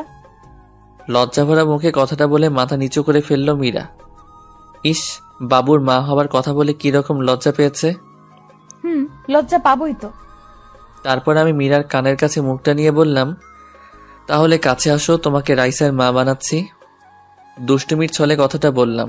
মীরা তখন ছোট বাচ্চার মতো আমার বুকে মুখ লুকালো। আমি মীরার কপালে আলতো একটা চুমো দিয়ে আরো শক্ত করে জড়িয়ে ধরলাম। পিচিটা তার ঠোঁট জোড়া আমার ঠোঁটের সাথে মিলিয়ে দিল। এরপর স্বামী স্ত্রী নারী পুরুষের সবচেয়ে ঘনিষ্ঠ কিছু মুহূর্ত পার করলাম। তারপর মীরাকে বুকে জড়িয়ে শুয়ে পড়লাম। সকালে ঘুম থেকে উঠে দেখি মীরার কাপড় চোপড়ের কিছু ঠিক নেই। আমার শরীরের বিভিন্ন জায়গায় লিপস্টিকের দাগ। পিচিটা এখনো আমাকে শক্ত করে জড়িয়ে ধরে আছে। তখন আমার রাতের কথা মনে হতেই লাফ দিয়ে উঠলাম। এ কি করলাম আমি তো মীরাকে ডিভোর্স দিব, তবে কেনই বা তার সতীত্ব হরণ করলাম? মাথা কাজ করছে না আমার। মীরাকে আজ খুশি খুশি লাগছে। বিয়ের পর কখনো এতটা খুশি দেখিনি ওকে। আমি সকাল সকাল ফোন দিয়ে সাথীকে সবকিছু বললাম। সাথী আমার কথা শুনে তেলে বেগুনে ফুলে উঠল। সাথীকে বললাম, সবকিছু তোমার জন্যই হয়েছে। তুমি যদি গত রাতে সে মেডিসিন না খাওয়াতে তাহলে এমনটি হতো না। আচ্ছা বাদ দাও, কোনো চিন্তা করো না, কাল তোমাকে একটা পিল দিব, সেটা খাইয়ে দিও, তাহলে আর কোনো চিন্তা করতে হবে না। সাথীর কথা শুনে আমি বেশ অবাক হলাম, কিন্তু আমি সাথীকে ভালোবাসি, কথাও দিয়েছি সাথীকেই বিয়ে করব, তাই আর কোনো কিছু চিন্তা না করে রাজি হয়ে গেলাম। পরের দিন রাতে একটা পিল নিয়ে মীরাকে বললাম, মীরা এটা খেয়ে নাও তো পিলটা। কিসের পিল এটা? আমি তো সুস্থ, আপনি কিসের পিল খেতে বলছেন আমাকে? মীরা তোমাকে মিথ্যা বলে লাভ নেই, আমাকে ক্ষমা করে দিও। গতকাল রাতে তোমার সাথে যা যা হয়েছে তা নিছক একটি দুর্ঘটনা মাত্র। হ্যাঁ আমি জানি গতকাল তুমি যা হারিয়েছ তা পৃথিবীর বিনিময়ে ফিরিয়ে দিতে পারবো না। আমি ডিভোর্স পেপার রেডি করে রেখেছি, তাই আমি চাই না আমার সন্তান তুমি গর্ভে ধারণ করো। চিন্তা করো না, ডিভোর্সের সাথে তোমাকে কাবিনের 20 লাখ টাকার একটা চেক দিয়ে দিচ্ছি, সময় করে ব্যাংক থেকে তুলে নেবে। আমার কথাটা শোনার সাথে সাথেই মীরা আমার দুপা ঝাপটে ধরে বলতে লাগলো, প্লিজ আপনি আমার গর্ভের সন্তান নষ্ট করতে বলবেন না। আপনার মন চায় আপনি আরো একটা বিয়ে করে নেন, আমি কখনো কোনো দিন আপনার কাছে স্বামীর অধিকার চাইবো না। আর আপনার বাড়িতে তো 2টা কাজের মেয়ে রাখছেন, আমাকে নিয়ে না হয় 3টা হবে। প্লিজ আমার সন্তানকে নষ্ট করে দিতে বলবেন না প্লিজ। আমি সারা জীবন আপনাদের বাসায় কাজের মেয়ে হয়ে থাকবো, কোনো পারিশ্রমিক দিতে হবে না আমাকে, শুধু আমাকে ডিভোর্স দিয়েন না। আমার সন্তানটা যেন বলতে পারে আপনি তার বাবা। আমি চাই না আমার মতো আমার অনাগত সন্তানটা পিতৃহীন পরিচয়ে বড় হোক। প্লিজ একটা এতিমকে এইভাবে ফিরিয়ে দিবেন না। আপনার পায়ের নিচে একটু জায়গা দেন, নয়তো গলা টিপে মেরে ফেলেন। এই মীরা কি করছো? পা ছাড়ো। দুঃখিত মীরা, আমি পারবো না, আমার জীবনে সাথী ছাড়া আর কেউ নেই। এখন পিলটা খেয়ে নিবে, আর যদি না খাও তাহলে মনে করব তুমি আমার বুকে পা রেখে তুমি গর্ভধারণ করবে। এখন তোমার ইচ্ছা। প্লিজ এমন কসম দিও না, আমার কাছে যে তোমার স্থান সবার উপরে। পারবো না আমি তোমার বুকে পা রেখে এই সন্তানকে নিজের মাঝে বড় করতে। ক্ষমা করে দিও মীরা, এছাড়া আমার আর কোনো উপায় ছিল না। এই নাও পিল, আর এই নাও পানি খেয়ে নিও। আচ্ছা দাও। এই বলে জন্ম নিয়ন্ত্রণ পিলটা হাতে নিয়ে নিল মীরা। চোখ থেকে টপ টপ করে পানি পড়তেছে, করুণ দৃষ্টিতে তাকিয়ে আছে আমার দিকে। মনে মনে ভাবছে হয়তো আমি বলবো পিল খেতে হবে না মীরা, কিন্তু না, আমি কোনো কথা বললাম না। মীরা আমার দিকে তাকিয়ে থেকে বিষ যেমন করে মানুষ মুখে নেয় তেমনি করে মুখে নিয়ে নিল। গ্লাস থেকে একটু পানিও মুখে দিল। নিজের অজান্তেই মনে হচ্ছে খুব বড় কোনো পাপ করে ফেললাম আমি। এদিকে বাবা ফোন করলো যে বাবা অসুস্থ, তাই বাড়ি ফিরে যেতে হবে। মনে মনে স্থির করে নিলাম বাড়িতে ফিরেই ডিভোর্স পেপারের জন্য আবেদন করব। তারপর মীরাকে নিয়ে বাসায় ফিরলাম। এদিকে সাথী বলল যে মীরাকে আমাদের দুজনের মাঝ থেকে যত তাড়াতাড়ি সম্ভব সরিয়ে ফেলবে। আমি অনেক বোঝানোর পরেও সাথী বলল, সেদিন কক্সবাজারে মেয়েটা যা বলেছে সব শুনেছি আমি। আর সবচেয়ে বড় কথা হলো মেয়েটাকে তোমার বাবা অনেক স্নেহ করে। আমি তোমাদের বাড়ির রহিমের কাছে খবর পেয়েছি যে তোমার বাবা নাকি তোমার সম্পত্তি মীরার নামে লিখে দিবে, তাই আমাদের ভবিষ্যতের জন্য মীরাকে আমাদের পথ থেকে সরিয়ে দিবে। আমি তোমাকে না বলেই প্রফেশনাল কিলারের সাথে কন্ট্রাক্ট করেছি। না সাথী, এ হতে পারে না। আমাদের ভালোবাসার জন্য একটা নিষ্পাপ জীবনকে হত্যা করব না সাথী, এটা করা ঠিক হবে না। বাবু দেখো, আমিও চাই না, কিন্তু আমার মনে হয় না তোমার বাবা কখনো মীরা বেঁচে থাকতে আমাকে মেনে নিবে। আর তোমাকে না পেলে আমি বাঁচবো না, সত্যি মরে যাবো। তুমি আমার নিঃশ্বাস, তুমি আমার বিশ্বাস, আমার প্রাণ। জানো, তুমি মীরাকে বিয়ে করার পর আমি একটি রাতও শান্তিতে ঘুমাতে পারিনি। এতটা ভালোবাসার পরেও কেন আল্লাহ তোমার আর আমার মাঝে এত বড় দেওয়াল তুলে দিল? প্লিজ তুমি আমাকে খুন করে ফেলো, নয়তো আমাকে তোমার বুকে টেনে নাও। তোমার বুকটাই যে আমার শেষ ঠিকানা, তোমার বুকেই আমি শেষ নিঃশ্বাস ত্যাগ করতে চাই। প্লিজ কান্না করো না, আমি সব সইতে পারি, কিন্তু তোমার কান্না সহ্য করতে পারি না। তোমাকে যে বড্ড ভালোবাসি, কিন্তু আমাদের ভালোবাসার জন্য একটা নিষ্পাপ জীবনকে কেমনে সরিয়ে ফেলি? আল্লাহ কি ক্ষমা করবে আমাদেরকে? জানি এটা অন্যায়, কিন্তু এছাড়া আমাদের আর কোনো উপায় নেই। কথাটা বলেই আমার হাতটা নিয়ে সাথীর গলা চেপে ধরে মেরে ফেলতে বলল। প্লিজ কিল মি, আমাকে গলা চেপে মেরে ফেলো কাব্য। আমি তোমাকে ছাড়া বাঁচতে পারবো না। জানো কাব্য, মেয়েরা সবকিছুর ভাগ দিতে পারলেও তবে একটা ভাগ কখনো কাউকে দিতে পারে না, আর তা হলো তার ভালোবাসার ভাগ। বিশ্বাস করো, আমার একদম সহ্য হয় না মীরাকে। যে বুকে আমার থাকার কথা সে বুকে অন্য একটা মেয়ে থাকে। যে স্বপ্ন আমি তোমাকে নিয়ে দেখেছি সে স্বপ্ন পূরণ করছে অন্য একটা মেয়ে। কাব্য প্লিজ, আমাকে তুমি হত্যা করতে পারবে না, পারবে না তোমার সেই স্ত্রী মীরাকেও হত্যা করতে, কিন্তু তোমাকে আমায় হত্যা করতে হবে। তুমি না আমি এই জীবন দিয়ে কি করব? কথাটা বলে কাঁদতে কাঁদতে ব্লেড দিয়ে হাতে পোজ দিয়ে দিল সাথী। সাথে সাথে হাত থেকে ফিরকি দিয়ে রক্ত বের হতে লাগলো। সাথীর চোখ দিয়ে টুপ টুপ করে পানি পড়তে লাগলো। সাথীর রক্ত দেখে আমার নিজের কলিজাটা ফেটে যাচ্ছে। ঠাস করে একটা চর বসিয়ে দিলাম সাথীর গালে। আমার থাপ্পড় খেয়ে ফুপিয়ে কাঁদতে লাগলো সাথী। তারপর আমি শক্ত করে জড়িয়ে ধরলাম সাথীকে। সাথীকে শক্ত করে জড়িয়ে ধরে বলতে লাগলাম, কেন এইভাবে পাগলামো করছো? তোমাকে ছাড়া আমি কেমনে বাঁচবো? মীরাকে তাহলে খুব শীঘ্রই আমাদের মাঝ থেকে সরিয়ে আমার ময়না পাখিটাকে আপন করে নিব। কথাটা বলার সময় বুকের ভেতর একটা চাপা কান্নার আওয়াজ পেলাম। তারপর সাথীকে আমি ছেড়ে দিয়ে সাথীর কপালে একটা ভালোবাসার স্পর্শ এঁকে দিলাম। সাথীকে বাসায় ড্রপ করে বাসায় আসতেই দেখি মীরা খাবার নিয়ে বসে আছে। রাত প্রায় 10টা। আমি কিছু না বলে শুয়ে পড়লাম। আপনি খাবেন না? কিছু খেয়েছেন? মন খারাপ আপনার? হ্যাঁ, বাহির থেকে খেয়ে এসেছি। আর হ্যাঁ, মন খারাপ আমার, আর তার কারণ তুই। কথাটা বলার পর পিচিটার দিকে তাকিয়ে দেখি পিচি কাঁদবে কাঁদবে ভাব। তখন আমি কম্বলটা টান দিয়ে শুয়ে পড়লাম। মাঝরাতে হঠাৎ ঘুম ভাঙতেই দেখি কেউ একজন শক্ত করে জড়িয়ে রেখেছে আমায়। চোখ খুলে দেখি পিচিটা আমার বুকে। চাঁদের আলো পিচিটার মুখে এসে পড়ছে, চুলগুলো রং পাল্টাচ্ছে। হঠাৎ নিচের দিকে তাকাতেই চোখ কপালে উঠলো আমার। পিচিটা শাড়ি খুলে নিচে ফেলে দিয়েছে। আমি জানি মীরা শাড়ি পরে ঘুমাতে পারে না, কিন্তু 3 পিস তো পরে ঘুমায়, তাহলে আজ ইচ্ছা করে এমন করছে। তবে পিচিটাকে আজ এত সুন্দর লাগছে যা অকল্পনীয়। মাথার চুলগুলো কপাল পেরিয়ে মুখে এসে পড়ছে। মন চাচ্ছে ফু দিয়ে চুলগুলো কপাল থেকে সরিয়ে আলতো করে মীরার কপালে ভালোবাসার পরম স্পর্শ এঁকে দেই। কিন্তু এ কি, আমার গায়ে লিপস্টিকের দাগ। মনে মনে ভাবছি আজ মনে হয় পুরুষ ধর্ষণ করেছে। আমার বুকে লিপস্টিকের দাগ দেখে বিস্মিত হলাম।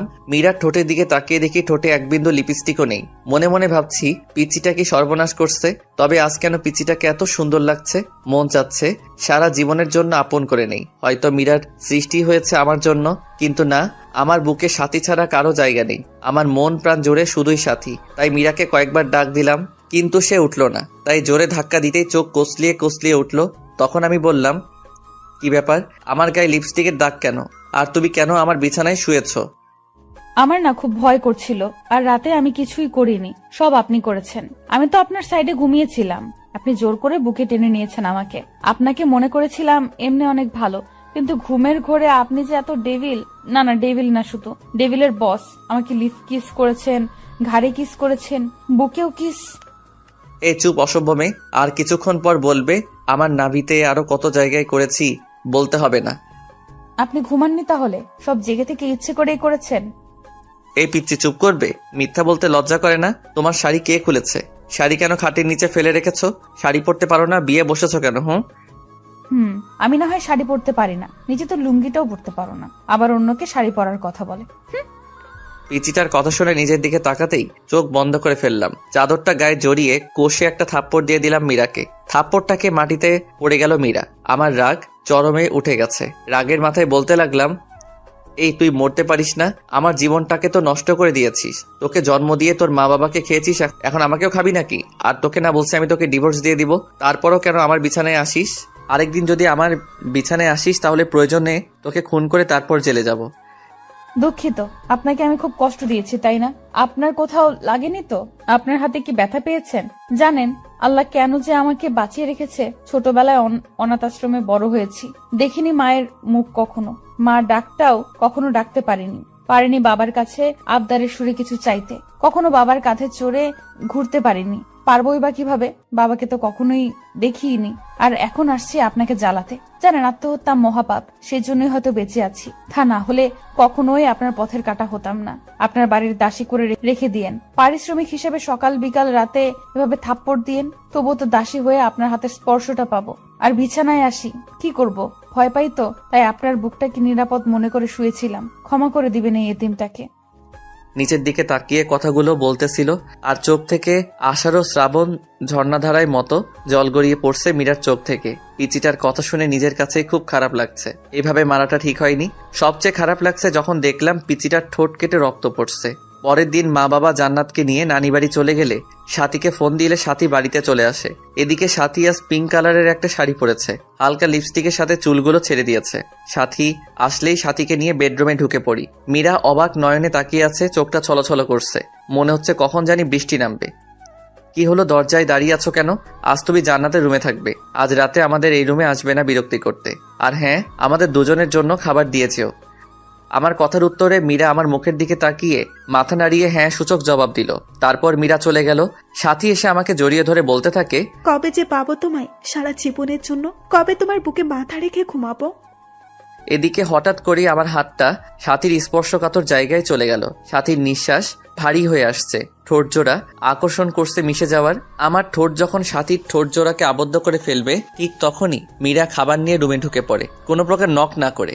সাথে সাথে আমি সাথীকে ছেড়ে দেই। তারপর মীরার দিকে তাকিয়ে বুঝতে পারলাম মীরা কাঁদছে। মীরা হয়তো কখনো ভাবিনি আমি এতটা নিচে নেমে যাব, কিন্তু মীরা জানতো না আমার কলিজার টুকরা হচ্ছে সাথী। সাথী আমার জীবন মরণ, আমার ভালোবাসা।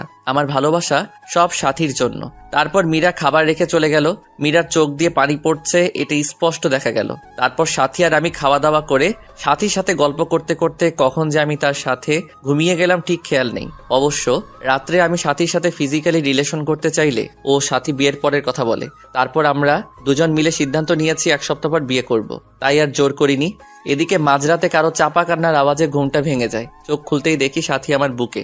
সাথীকে বুক থেকে সরিয়ে কান্নার আওয়াজ কোথায় থেকে আসছে তা দেখার জন্য রুমের বাহিরে বের হতেই যা দেখলাম তা দেখার জন্য আমি একেবারেই প্রস্তুত ছিলাম না। আমি রুম থেকে বের হতেই দেখলাম পাশের রুমে মীরা জায়নামাজে বসে আছে। মীরাকে দেখে মনে হচ্ছে মোনাজাত ধরে আছে। মাঝে মাঝে ফুপিয়ে কান্নার আওয়াজ আসছে রুম থেকে। আমি আর একটু কাছে যেতেই শুনলাম মীরা মোনাজাতে বলছে, হে আল্লাহ, আমার পরম করুণাময় আল্লাহ, তোমার দরবারে 2টি হাত তুলে ধরেছি। আল্লাহ, শুনেছি মাঝরাতে নাকি তুমি প্রথম আসমানে এসে বান্দাদের ফরিয়াদ শুনো।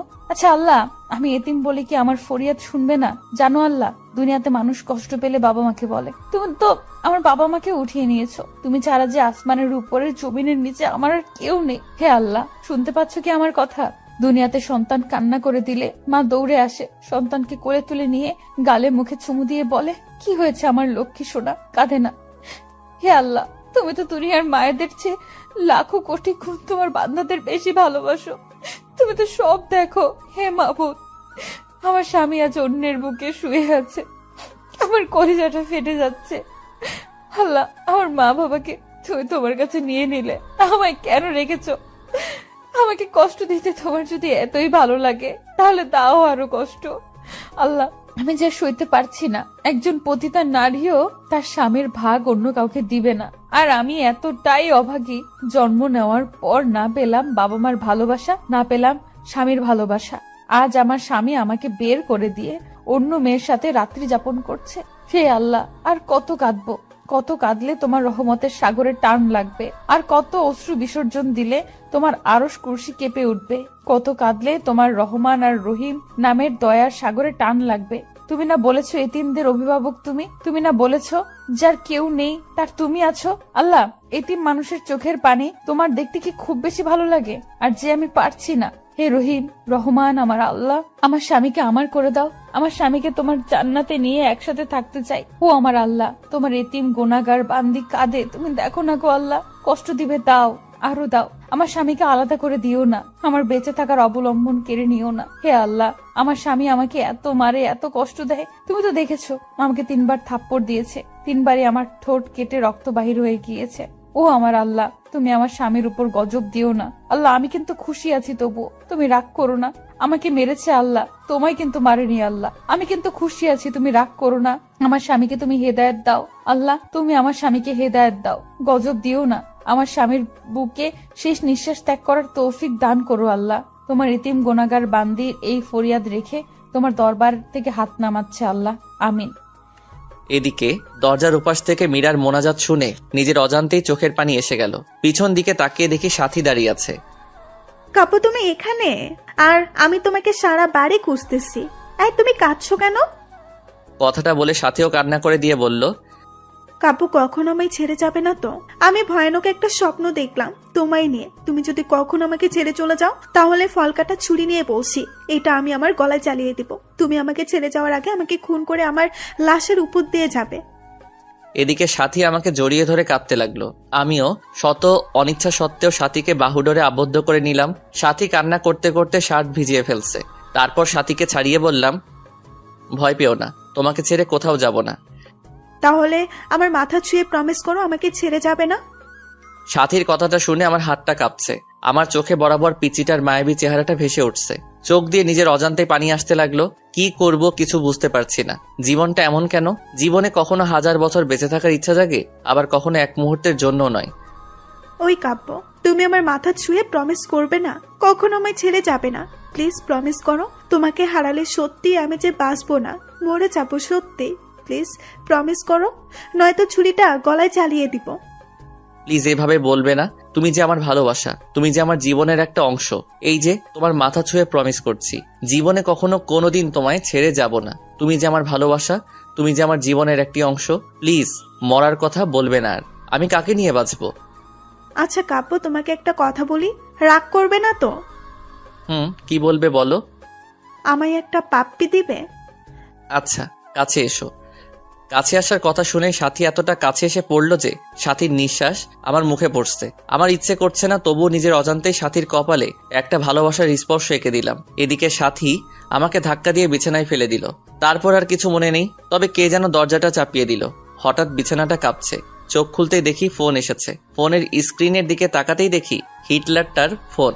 আমি ভয়ে ভয়ে ফোন তুলতে ওপাশ থেকে বলতে লাগলো, কখন থেকে ফোন দিচ্ছি, ফোন ধরার কোনো নাম নেই। কয়টা বাজে, এখনো ঘুমাচ্ছিস? তাড়াতাড়ি এসে গেট খুলে দিয়ে যা। হে আল্লাহ, কাম সারছে। সাথী এখন আমার বুকেই শুয়ে আছে। এত সকালে বাসায় সাথীকে দেখলে আমাকে কুরবানি করবে। মাথা কাজ করছে না। এই সাথী আর কত ঘুমাবে? এবার উঠো। বাবু আর একটু ঘুমাই। উঠবা তুমি? তাড়াতাড়ি ওঠো। তারপর সাথী চোখ কসলিয়ে কসলিয়ে উঠে বলল, কি হয়েছে? বাবা এসেছে, বাহিরে দাঁড়িয়ে আছে। কুরবানি করবে আজ আমাদের।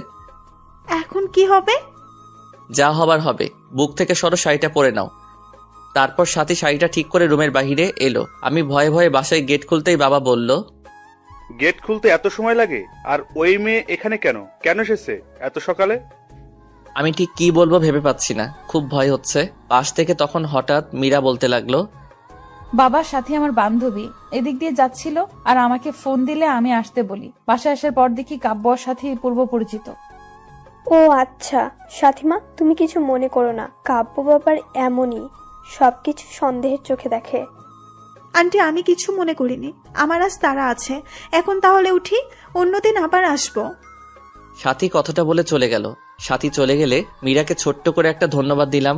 মীরা করুণ দৃষ্টিতে আমার দিকে তাকালো। এদিকে মীরার কলেজে ক্লাস শুরু হয়েছে। এতদিন কাজে ব্যস্ত এবং নতুন বউ ছিল, তাই যাওয়া হয়নি। তারপর আব্বু মীরাকে কলেজে দিয়ে আসতে বলল। বাবার কথা মতো মীরাকে কলেজে নিয়ে যাবার জন্য বের হলেই সাথী ফোন দেয়, জিজ্ঞাসা করে, কাব্য বাবু কোথায় তুমি? এই তো আব্বু মীরাকে কলেজে নিয়ে যেতে বলল, তাই দিয়ে আসতে বের হলাম। আচ্ছা তোমার যাওয়ার কোনো প্রয়োজন নেই, মীরাকে গাড়ি দিয়ে কলেজে পাঠিয়ে দাও। আমি সাথীর কথা মতো তাই করলাম। তারপর দুপুরে বসে আছি, তখন হঠাৎ মীরার নাম্বার থেকে ফোন আসলো। আমি ফোনটা ধরতেই ওপাশ থেকে অপরিচিত কণ্ঠে কেউ একজন বলল, এক্সকিউজ মি, ফোনটা যার তিনি দুর্ঘটনায় মারা গেছেন, লাস্ট ডায়ালে আপনার নাম্বারটা ছিল, এজন্য আপনাকে কল দিলাম। প্লিজ মেয়েটি যদি আপনার পরিচিত হয়ে থাকে তাহলে চট্টগ্রাম মেডিকেল কলেজ হাসপাতালে আসুন। কথাটা শুনে কিছুক্ষণের জন্য আমি পাথর হয়ে গিয়েছিলাম। কি থেকে কি হয়ে গেল কিছুই বুঝলাম না। সাথে সাথে হসপিটালে গিয়ে দেখি লাশের মাথাটা কেমন যেন থেতলে গেছে, নাক দিয়ে রক্ত বের হয়ে আছে, মুখটা অনেক মায়াবী লাগছে। আজ কেন জানি আমার বুকটা ফেটে কান্না আসছে। কিন্তু কেন? আজ তো আমার সুখের দিন, আমার পথের কাঁটা দুনিয়া থেকে বিদায় নিয়েছে। তবে কেন এত কষ্ট হচ্ছে? মনে হচ্ছে প্রাণটা দেহ থেকে বের হয়ে যাচ্ছে। হে আল্লাহ, ভালোবাসা পাওয়ার জন্য নিজের স্ত্রীকে খুন করে ফেললাম। তার কিছুক্ষণ পর বাবা মা আসলো, তারাও কাঁদছে। বাবা সবচেয়ে বেশি কাঁদছে। তারপর মীরাকে হাসপাতাল থেকে বাসায় নিয়ে আসা হলো।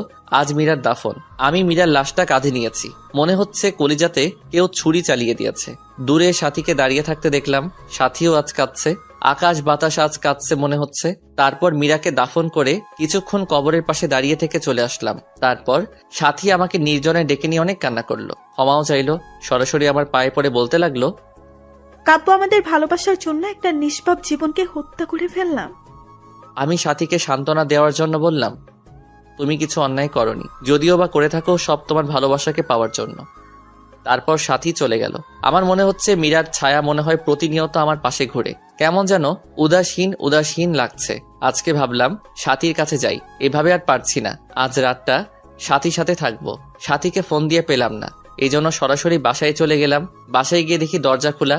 আমি সরাসরি সাথীর রুমে চলে গেলাম। হঠাৎ সাথীর রুমের কাছে যেতেই দরজার ভেতর থেকে পুরুষ কণ্ঠের আওয়াজ শুনলাম।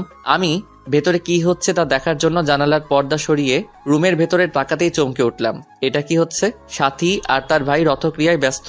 তারপর হঠাৎ সাথী আর সাথীর ভাই যা বলল তা শোনার জন্য আমি একেবারেই অপ্রস্তুত ছিলাম। তাদের কথোপকথন, বাবু কতদিন ধরে আদর করো না, প্লিজ আর একটু কাছে আসো। মা আমার বাবুটা কি হট। সজীব, যাকে সাথী ভাই হিসেবে চিনতাম। ইস, আমার বুঝি লজ্জা করে না? ও মা, তাই বুঝি? কোথায় লজ্জা করে? কথাটা বলে সজীব সাথীকে কিস করতে লাগলো আর বলতে লাগলো, বাসরাতে কে আগে জড়িয়ে ধরেছিল? আর আমরা তো স্বামী স্ত্রী, আর স্বামী স্ত্রীর মাঝে কিসের লজ্জা? পৃথিবীর সবাই জানে আমরা ভাই বোন, তবে আমরা দুজন ছাড়া। কথাটা বলে সাথীর ঠোঁট জোড়ার সাথে সজীবের ঠোঁট জোড়া আবারও মিলিয়ে দিল। এদিকে এসব দৃশ্য দেখে আমার পায়ের তলার মাটি সরে যাচ্ছে, চোখ দিয়ে অঝরে পানি ঝরছে, যার জন্য আমার নিষ্পাপ বউকে হারালাম। মন চাইছে কাল নাগিনীকে খুন করি। এখন মীরার মুখটা এখন বারবার চোখের সামনে ভেসে উঠছে আমার। ওগো শুনছো, আমাদের প্ল্যান সাকসেসফুল হওয়ার পথে। আমাদের পথের কাটা মীরাকে গাড়ি চাপা দিয়ে মেরে ফেলেছি। মেয়েটা কাব্যকে অনেক ভালোবাসতো, কিন্তু আমার অভিনয়ের কাছে সব ভালোবাসা চাপা পড়ে গেছে। আমার বউটা অভিনয় অ্যাওয়ার্ড পাবে। তুমি একদম পারফেক্ট অভিনয় করেছো। আর সবচেয়ে রেলগাড়ির নিচে চাপা পড়ে মরার প্ল্যানের সাথে সাথে অভিনয়টা একদম সুপারহিট হয়েছিল। দেখতে হবে না বউটা কার? এখন শেষ একটা কাজ হচ্ছে আমার জন্য। পাগল কাব্যকে বিয়ে করে কৌশলে তার সমস্ত সম্পত্তি লিখে নিয়ে আমার বাবুটাকে নিয়ে আমেরিকা চলে যাওয়া, আর তা এই মাসেই পূরণ হবে। হাসতে হাসতে কথাগুলো বলল সাথী। এদিকে কথাগুলো শুনে আমার বুকটা চিনচিনে ব্যথা করছে। মন চাচ্ছে দুইটাকে খুন করি। এদের জন্য আমার স্ত্রী মীরা আজ পরপারে, কিন্তু না, এদের এইভাবে মারলে ফেসে যাব। তাই কৌশলে আমার স্ত্রী হত্যার প্রতিশোধ নিতে হবে। আজ বাইক চালাচ্ছি আর মীরার কথা ভাবছি। মনে হচ্ছে মীরা আমার পাশে বসে শক্ত করে আমাকে জড়িয়ে ধরে আছে। চোখ দিয়ে নিজের অজান্তেই পানি আসছে। বাড়িতে এসে বাবাকে জড়িয়ে ধরে ছোট বাচ্চার মতো কান্না করে দিলাম। খুব কষ্ট হচ্ছে আমার। বাবা মাথায় হাত বুলিয়ে দিয়ে বলল, আল্লাহর উপর ভরসা রাখ, তিনি সবকিছু ঠিক করে দিবেন। তারপর রুমে এসে শুয়ে পড়লাম। চোখ বন্ধ করলেই পিচিটাকে দেখতে পাই। খাইতে গেলেও মনে হয় কে যেন বলে, তুমি খাবে না? তুমি না খেলে আমিও খাবো না। আমি পারছি না এভাবে আর থাকতে। তারপর হঠাৎ ক্রিং ক্রিং করে ফোনটা বাজছে। ফোনের দিকে চেয়ে দেখি কাল নাগিনীটা ফোন দিয়েছে। শত অনিচ্ছা সত্ত্বেও ফোনটা ধরলাম। ওপাশ থেকে, আমার বাবুটা কেমন আছে? আমার বাবুটাকে বড্ড বেশি মিস করছি। বাবুটা একটু আমার সাথে দেখা করবে কি পার্কে? আমার যে বুকটা চিনচিনে ব্যথা করছে। না এতগুলো, আর অল্পদিন পরে আমার বাবুটাকে আপন করে পাবো। প্লিজ এসে পড়ো পার্কে। আমি কিছু না বলেই কাল নাগিনীটার ফোনটা কেটে পার্কে চলে গেলাম। পার্কে গিয়ে চুপচাপ পাশে দাঁড়িয়ে আছি। কাল নাগিনীটা নীল শাড়ি পরেছে, নোংরা শরীরটাকে ঢেকে রেখেছে নীল পোশাকের আড়ালে। যদি কেউ নোংরা মনের কার্যকলাপ দেখতে পারতো, মনে হয় কেউ থুতু পর্যন্ত দিত না এই শরীরে। কি হলো বাবু, তোমার পছন্দের শাড়ি পরেছি, কেমন লাগছে বললে না তো? কি বলবো? আচ্ছা বাদ দাও, আমার পথের কাটা তো নেই। চলো না বিয়ে করে নেই। তোমাকে ছাড়া রাতগুলো আমার নির্ঘুম কাটে। তুমি যে আমার স্পন্দন। খুব ইচ্ছে করে তোমাকে আপন করে নেওয়ার। আল্লাহ আমার সেই ইচ্ছা পূরণ করবে না? আমি যে তোমাকে নিজের থেকেও বেশি ভালোবাসি।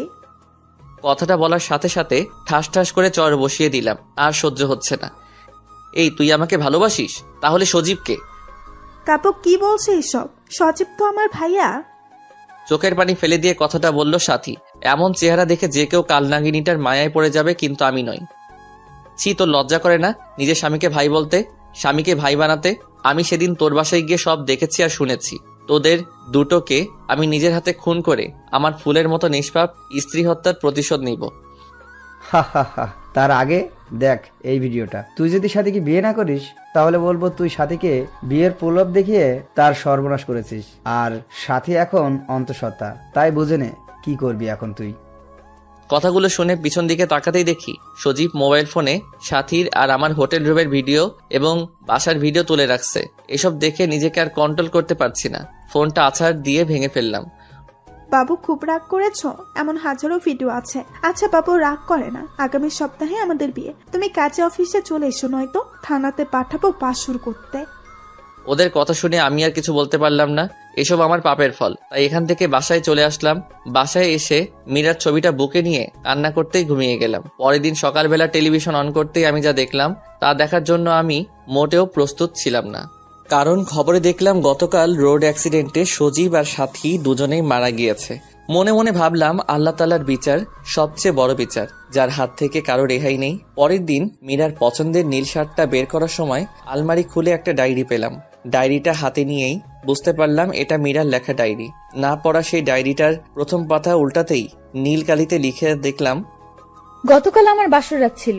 বাসর রাত সব নারীর জীবনে শ্রেষ্ঠ একটি রাত থাকে। কিন্তু আমার বাসরাতে স্বামীর হাতের স্পর্শে ঠোঁটের রক্ত ঝরিয়েছি। মা বাবাকে হারিয়ে ভেবেছিলাম স্বামীর পায়ের নিচেই বাকি জীবনটা কাটিয়ে দেব, কিন্তু আল্লাহ যার কপালে সুখ রাখে না সে কিভাবে সুখী হবে? প্রতিদিন মাঝরাতে সবাই যখন ঘুমিয়ে থাকতো আমি অভাগী একা একা ঘুম থেকে উঠে পড়তাম। আল্লাহর কাছে মাঝরাতে স্বামীকে চেয়ে কান্না করতাম। যেদিন আমার স্বামীর সাথে আমার প্রথম যৌন সংগ্রাম হলো সেদিন সব কষ্ট ভুলে গেছিলাম। মনে মনে আল্লাহর দরবারে লক্ষ কোটি শুকরিয়া জানিয়েছিলাম আল্লাহ তাআলা আমার বরকে আমার করে দিয়েছে। কিন্তু পরের দিন যখন আমার স্বামী জন্ম নিয়ন্ত্রণ পিল নিয়ে এসে আমাকে খেতে বলে, মুহূর্তে আমার পৃথিবীটা ওলট পালট হয়ে যায়। আমার স্বামী বাধ্য করে আমাকে জন্ম নিয়ন্ত্রণ পিল খাওয়ার। আমি আল্লাহর কাছে কত কেঁদেছি সন্তানটাকে গর্ভধারণ করার জন্য, কিন্তু খুব কষ্ট হতো, বুকের ভেতরটা ফেটে কান্না আসতো যখন দেখলাম আমার স্বামী সাথী নামে মেয়েটার সাথে অবৈধ কাজ করে, আর নিজে যখন তাদের কুকর্ম ঢেকে রাখার জন্য দরজা টেনে দেয়। বাবাকে বলি যে সাথী আমার ফ্রেন্ড, নিজের স্বামীকে বাঁচাতে নিজের ভালোবাসার অধিকার বিসর্জন দিয়েছি। সবচেয়ে বেশি কষ্ট লেগেছে সেদিন যেদিন শুনেছি আমাকে মারার জন্য আমার স্বামী আর সাথী প্ল্যান করেছে। সব জেনেও মনকে এ বলে সান্ত্বনা দিয়েছি যে কাব্য যদি আমার জীবনের বিনিময়ে সুখী হয় তাহলেই আমি সার্থক। ডায়েরিটা পড়ে আমি আর নিজেকে ঠিক রাখতে পারলাম না। আমি পিছন দিকে তাকাতেই দেখি মীরা আমার পাশে দাঁড়িয়ে কান্না করছে। এই মীরা, কাঁদছো কেন? আমি তোমাকে কষ্ট দিয়েছি, তার ফল ভোগ করছি। এই কাব্য, কি হয়েছে তোর? কার সাথে কথা বলছিলি? আম্মু, কথা বলো না, দেখো না মীরা কান্না করছে। আম্মু, আমি ওকে খুব কষ্ট দিয়েছি। কোথায় মীরা? আর তুই কেন মীরাকে কষ্ট দিতে যাবি? তারপর আমার আর কিছুই মনে নেই। পরের দিন মা বাবা আমাকে হসপিটালে নিয়ে গেল। এখন আমার কোনো চিন্তা নেই, কারণ আমি এখন মীরাকে সাথে নিয়েই ঘুমাই। শালার ডাক্তার নাকি বলে আমি পাগল হয়ে গেছি। শালার পড়ালেখা করে নিজে পাগল হয়েছে, এখন আমাকে পাগল বলে কত বড় সাহস। আরেকবার যখন পাগল বলছে তখন গলা ধাক্কা দিয়ে ফেলে দিয়েছি। তারপর আমাকে জোর করে একটা রুমে আঁকড়ে রেখেছে। এখন রুমে শুধু আমি আর মীরা। তারপর আমি একটা নার্সকে জিজ্ঞাসা করলাম, আমি এখন কোথায়? আপনি এখন পাবনায় আছেন আপনার বউ মীরার সাথে। কথাটা বলে একটা কিসের যেন ইনজেকশন আমাকে দিয়ে দিল। তারপর আমি হারিয়ে গেলাম ঘুমের রাজ্যে। সকালবেলা ঘুম থেকে উঠে দেখি মীরা আমার দিকে চেয়ে চেয়ে হাসছে, সাথে বাবা মাও আসছে। তারপর আমি বাবাকে বললাম, বাবা, আমার এখানে থাকতে ভালো লাগে না, আমাকে তোমাদের সাথে নিয়ে চলো, সাথে তোমাদের বৌমা মীরাকেও নিয়ে চলো। কিন্তু আম্মু আব্বু কেউ কোনো কথা বলছে না, শুধু কাঁদছে। তাই আমি আবারও প্রশ্ন করলাম, ও বাবা, তোমরা কাঁদছো কেন? আমাকে এখান থেকে নিয়ে যাবে না? জানো বাবা, এখানে কেউ আমার সাথে কথা বলে না, শুধু মীরা ছাড়া। এখানে শুধু মীরা আমার সাথে কথা বলে, আর কেউ না। ও বাবা, আমাকে নিয়ে চলো না, আমি থাকবো না এখানে। কথাগুলো বলেই কাঁদতে লাগলাম, কিন্তু বাবা কিছু না বলে মাকে নিয়ে চলে গেল। তারপর একটা নার্স এসে ইনজেকশন দিয়ে গেল। তারপর আর আবারও সেই ঘুমের রাজ্যে। আর কিছু মনে নেই। আমি সবসময় শুধু মীরার সাথেই কথা বলতাম। 5 বছর পর আজ মা বাবা আমাকে নিতে আসছে। এখন মীরাও আমার সাথে আর কথা বলে না। আমি জানি মীরা মারা গেছে। তারপর মা বাবা আমাকে বাসায় নিয়ে এসে বলল, কাব্য, বাবা, তুমি 5 বছর পাগল হয়ে পাবনা মানসিক হসপিটালে ছিলে, আর এই 5 বছরে আমাদের অনেক পরিবর্তন হয়ে গেছে। আমরা আজ নিঃস্ব, ব্যবসাতে ক্ষতি হয়েছে, ব্যাংকের লোক ঋণের পরিশোধ করতে বাড়িটাও বিক্রি করে দিয়েছি, এখন এই বাসাতে ভাড়া আছি। বাবার কথাগুলো শুনে আমার নিজের অজান্তেই চোখের কোণে পানি চলে আসলো। আমার বাবা এই বয়সে মানুষের অফিসে কাজ করে। তারপর আমি মনে মনে ভাবলাম, আমার কোনো না কোনো একটা জব করতেই হবে। যেই ভাবা সেই কাজ। কয়েক জায়গায় আবেদন করলাম, সাথে একটা প্রাইভেট প্রতিষ্ঠানে শিক্ষকতা করার জন্য আবেদন করলাম।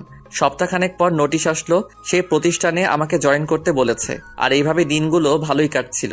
কিন্তু প্রতি রাতেই মীরার স্মৃতিগুলো আমাকে ঘুমাতে দেয় না। মীরার সেই দুষ্টমিগুলো আজও আমাকে কাঁদায়। প্রতি রাতে আমি মীরার ছবি বুকে নিয়ে ঘুমাই। খুব কষ্ট হয়। মাঝরাতে মোনাজাতে শুধু একটা কথাই বলি, আল্লাহ আমার স্ত্রীকে ভালো রেখো। এদিকে একদিন আমি স্কুলে একটা বাচ্চাকে দেখে খুব অবাক হয়ে গেলাম। কি সুন্দর করে হাসে, ঠিক মীরার মতো। কি মায়াবী চাহনি, মনে হচ্ছে এই যেন মীরার প্রতিচ্ছবি তার মাঝে দেখতে পাচ্ছি। তারপর আমি মেয়েটাকে ডাক দিয়ে বললাম, তোমার নাম কি মামনি? আসসালামু আলাইকুম। ওয়ালাইকুম আসসালাম। উত্তরটা দিয়ে মনে মনে ভাবতে লাগলাম, এতটুকু একটা বাচ্চা মেয়ে হাই হ্যালো না বলে সালাম দিল। আপনি কি জানেন না কার সাথে কথা বলতে হলে সালাম দিতে হয়? আর আমার নাম তাসনিয়া করিমা রাইসা। নামটা শুনে বুকটা কেমন যেন কেঁপে উঠল। আচ্ছা, আপনি আমাদের নতুন টিচার? হ্যাঁ মামনি, আমি তোমাদের নতুন টিচার। এই না চকলেট, আজ থেকে আমরা ফ্রেন্ড, কেমন? ফ্রেন্ড। তুমি আমার থেকে চকলেট নিলে, তুমি আমাকে পাপ্পি দিবে না? তুমি একটা কিপ্তি কেন? তোমার সাথে আগে কান ধরো, কান ধরে বলবে রাজকন্যার সাথে আর কোনদিন অপরাধ করবো না। তুমি জানো না রাইসা নামের একটা রানী? মামুনি, আমি না তোমার টিচার? টিচারকে কান ধরতে বলা লাগে? টিচার না ছাই, তুমি এখন আমার বন্ধু। কিছুক্ষণ আগে চকলেট দিয়ে বন্ধু বানাইছি। তোমার টিচার গিয়ে ওলা ক্লাসে দেখায়ও। এখন কান ধরো, নইলে ফাইন দেবো। কথাগুলো বলে মুখ চেপে হেসে দিল। আমি কি বলবো ঠিক ভেবে পাচ্ছি না, খুব হাসি পাচ্ছে। মেয়েটার চোখের দিকে তাকিয়ে দেখি মেয়েটা রাগী লোক নিয়ে তাকিয়ে আছে। কি হলো, আমার কথা বুঝুনি? বন্ধু হলি কেন? বন্ধু হয়েছে যেহেতু কান ধরে বলো, আর অপরাধ হবে না। যদি কান না দেবো তাহলে দাঁত পড়ে যাবে, আর দাঁত পড়ে গেলে বিয়ে হবে না। তারপর আমি রাইসার কথা শুনে কান ধরে বললাম, আচ্ছা আমার ভুল হয়ে গেছে, আর এমন ভুল হবে না। বলেই মেয়েটাকে টান দিয়ে কোলে নিয়ে গালে মুখে চুমু দিয়ে বললাম, মামুনি এখন হয়েছে? বেশ হয়েছে, তুমি খুব ভালো। তখন হঠাৎ পাশ থেকে 10 বছরের মতো একটা মেয়ে এসে বলল, রাইসা, আব্বু এসেছে, চলো, দাঁড়িয়ে আছে। ও আপু, তুমি আমার ফ্রেন্ডের সাথে পরিচয় হই না? এই যে স্যার, এটা আমার আপু রিচি। রিচি আপু, স্যারকে সালাম দাও। আসসালামু আলাইকুম, আমি রিচি। স্যার আজকে আসি। বলতে হঠাৎ দেখে একটা ভদ্রলোক এসে রাইসাকে কোলে নিল।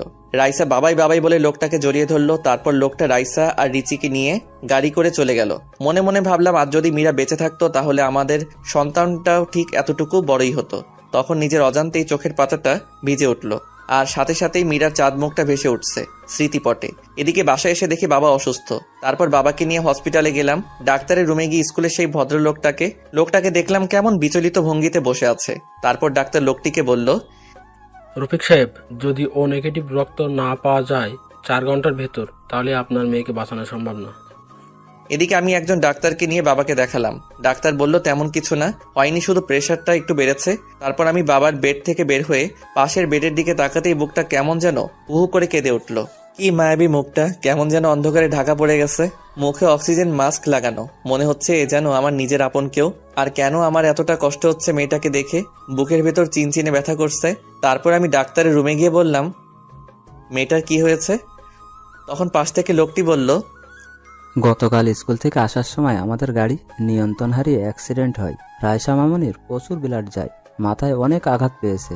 তার মা মেয়ের খবর শুনে অজ্ঞান হয়ে পড়ে আছে। মেয়েটা যদি কিছু হয়ে যায় তাহলে তার মা বাঁচবে না। যদি এখন রক্ত না পাওয়া যায়, আল্লাহ যে কি করবেন। কথাটা বলেই কেঁদে দিল। এদিকে এক নার্স এসে বলল, স্যার, চট্টগ্রামের আশেপাশে প্রায় সব ব্লাড ব্যাংকে খবর নিয়েছি, কিন্তু কোথাও রক্ত পাওয়া গেল না।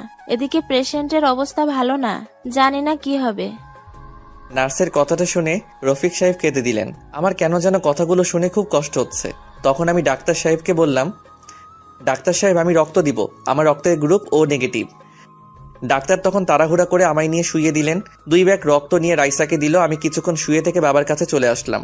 পরের দিন বাবাকে নিয়ে বাসায় ফিরি। হসপিটাল থেকে আসার সময় রাইসার বেডের দিকে তাকিয়ে দেখি একটা মেয়ে রাইসাকে জড়িয়ে ধরে আছে। মনে হচ্ছে এটাই রাইসার মা, কিন্তু মানুষটাকে খুব পরিচিত লাগছে। এক ধ্যানে তাকিয়ে আছি মেয়েটার দিকে। কি রে কাব্য, বাসায় যাবি না? এভাবে দাঁড়িয়ে পড়লি যে? বাবার কথা শুনে খানিকটা চমকে উঠে বললাম, চলো বাবা। তারপর বাবাকে নিয়ে বাসায় আসার পর বিছানায় গাটা এলিয়ে দেই। তারপর পরের দিন হঠাৎ কে যেন দরজা নক করছে। আমি দরজাটা খুলতেই আমার মাথাটা ঘুরতে লাগলো, পা দুটো কাঁপছে। এ আমি কি দেখছি? এটা স্বপ্ন না বাস্তব? মীরা, তুমি বেঁচে আছো? হ্যাঁ, বেঁচে আছি। তুমি কি ভেবেছিলে আমি মরে গেছি? যাকে আল্লাহ বাঁচায় তাকে কেউ মারতে পারে না। কিন্তু আমি যে স্পষ্ট দেখেছি সেটা তুমি রোড অ্যাক্সিডেন্টে মারা গিয়েছো। তুমি ভুল দেখেছো কাব্য। তুমি জানো না এই পৃথিবীতে একজন মানুষের ন্যায় আরো 7 জন মানুষ রয়েছে। আচ্ছা বাদ দাও, এই নাও আমার বিয়ের কার্ড। তুমি কিন্তু আসবেই, আঙ্কেল আন্টি সাথে জান্নাতকেও নিয়ে আসবে। মীরা, তোমার বিয়ে মানে? কি বলছো এসব? আর আমি তোমাকে ভালোবাসি, বড্ড বেশি ভালোবাসি। আমি আমার ভুল বুঝতে পেরেছি, প্লিজ আমাকে ক্ষমা করে দাও। তোমাকে ছাড়া সত্যি আমি বাঁচবো না, প্লিজ আমাকে ছেড়ে যেও না। বিশ্বাস করো, এখন আমার বুক থেকে তোমাকে আর কেউ কেড়ে নিতে পারবে না। কান্না করতে করতে কথাগুলো বললাম। চোখ থেকে তখন টুপটুপ করে পানি পড়ছে। নিজের অজান্তেই তখন মীরার হাতটা আমি ধরে ফেললাম, কিন্তু মীরা ঠাস ঠাস করে চর বসিয়ে দিল আমার গালে। তারপর হঠাৎ কি যেন পড়ায় শব্দে আমার ঘুমটা ভেঙে যায়। উঠে ফ্লোরের দিকে চেয়ে দেখি বুক থেকে মীরার ছবিটা পড়ে ভেঙে গিয়েছে। তার মানে এতক্ষণ যা দেখলাম সব স্বপ্ন ছিল। গলাটা শুকিয়ে গেছে। টেবিল থেকে এক গ্লাস পানি খেয়ে এসে বিছানায় ধপ করে বসে পড়লাম। আমি বুঝতে পারলাম আমি মীরাকে নিয়ে বাজে স্বপ্ন দেখেছি। তখন মুহূর্তেই মীরার মুখটা বারবার ভেসে উঠছে। তারপর আবারও ঘুমিয়ে পড়লাম। কয়েকদিন পর স্কুলে গিয়ে দেখি রফিক সাহেব বসে আছে।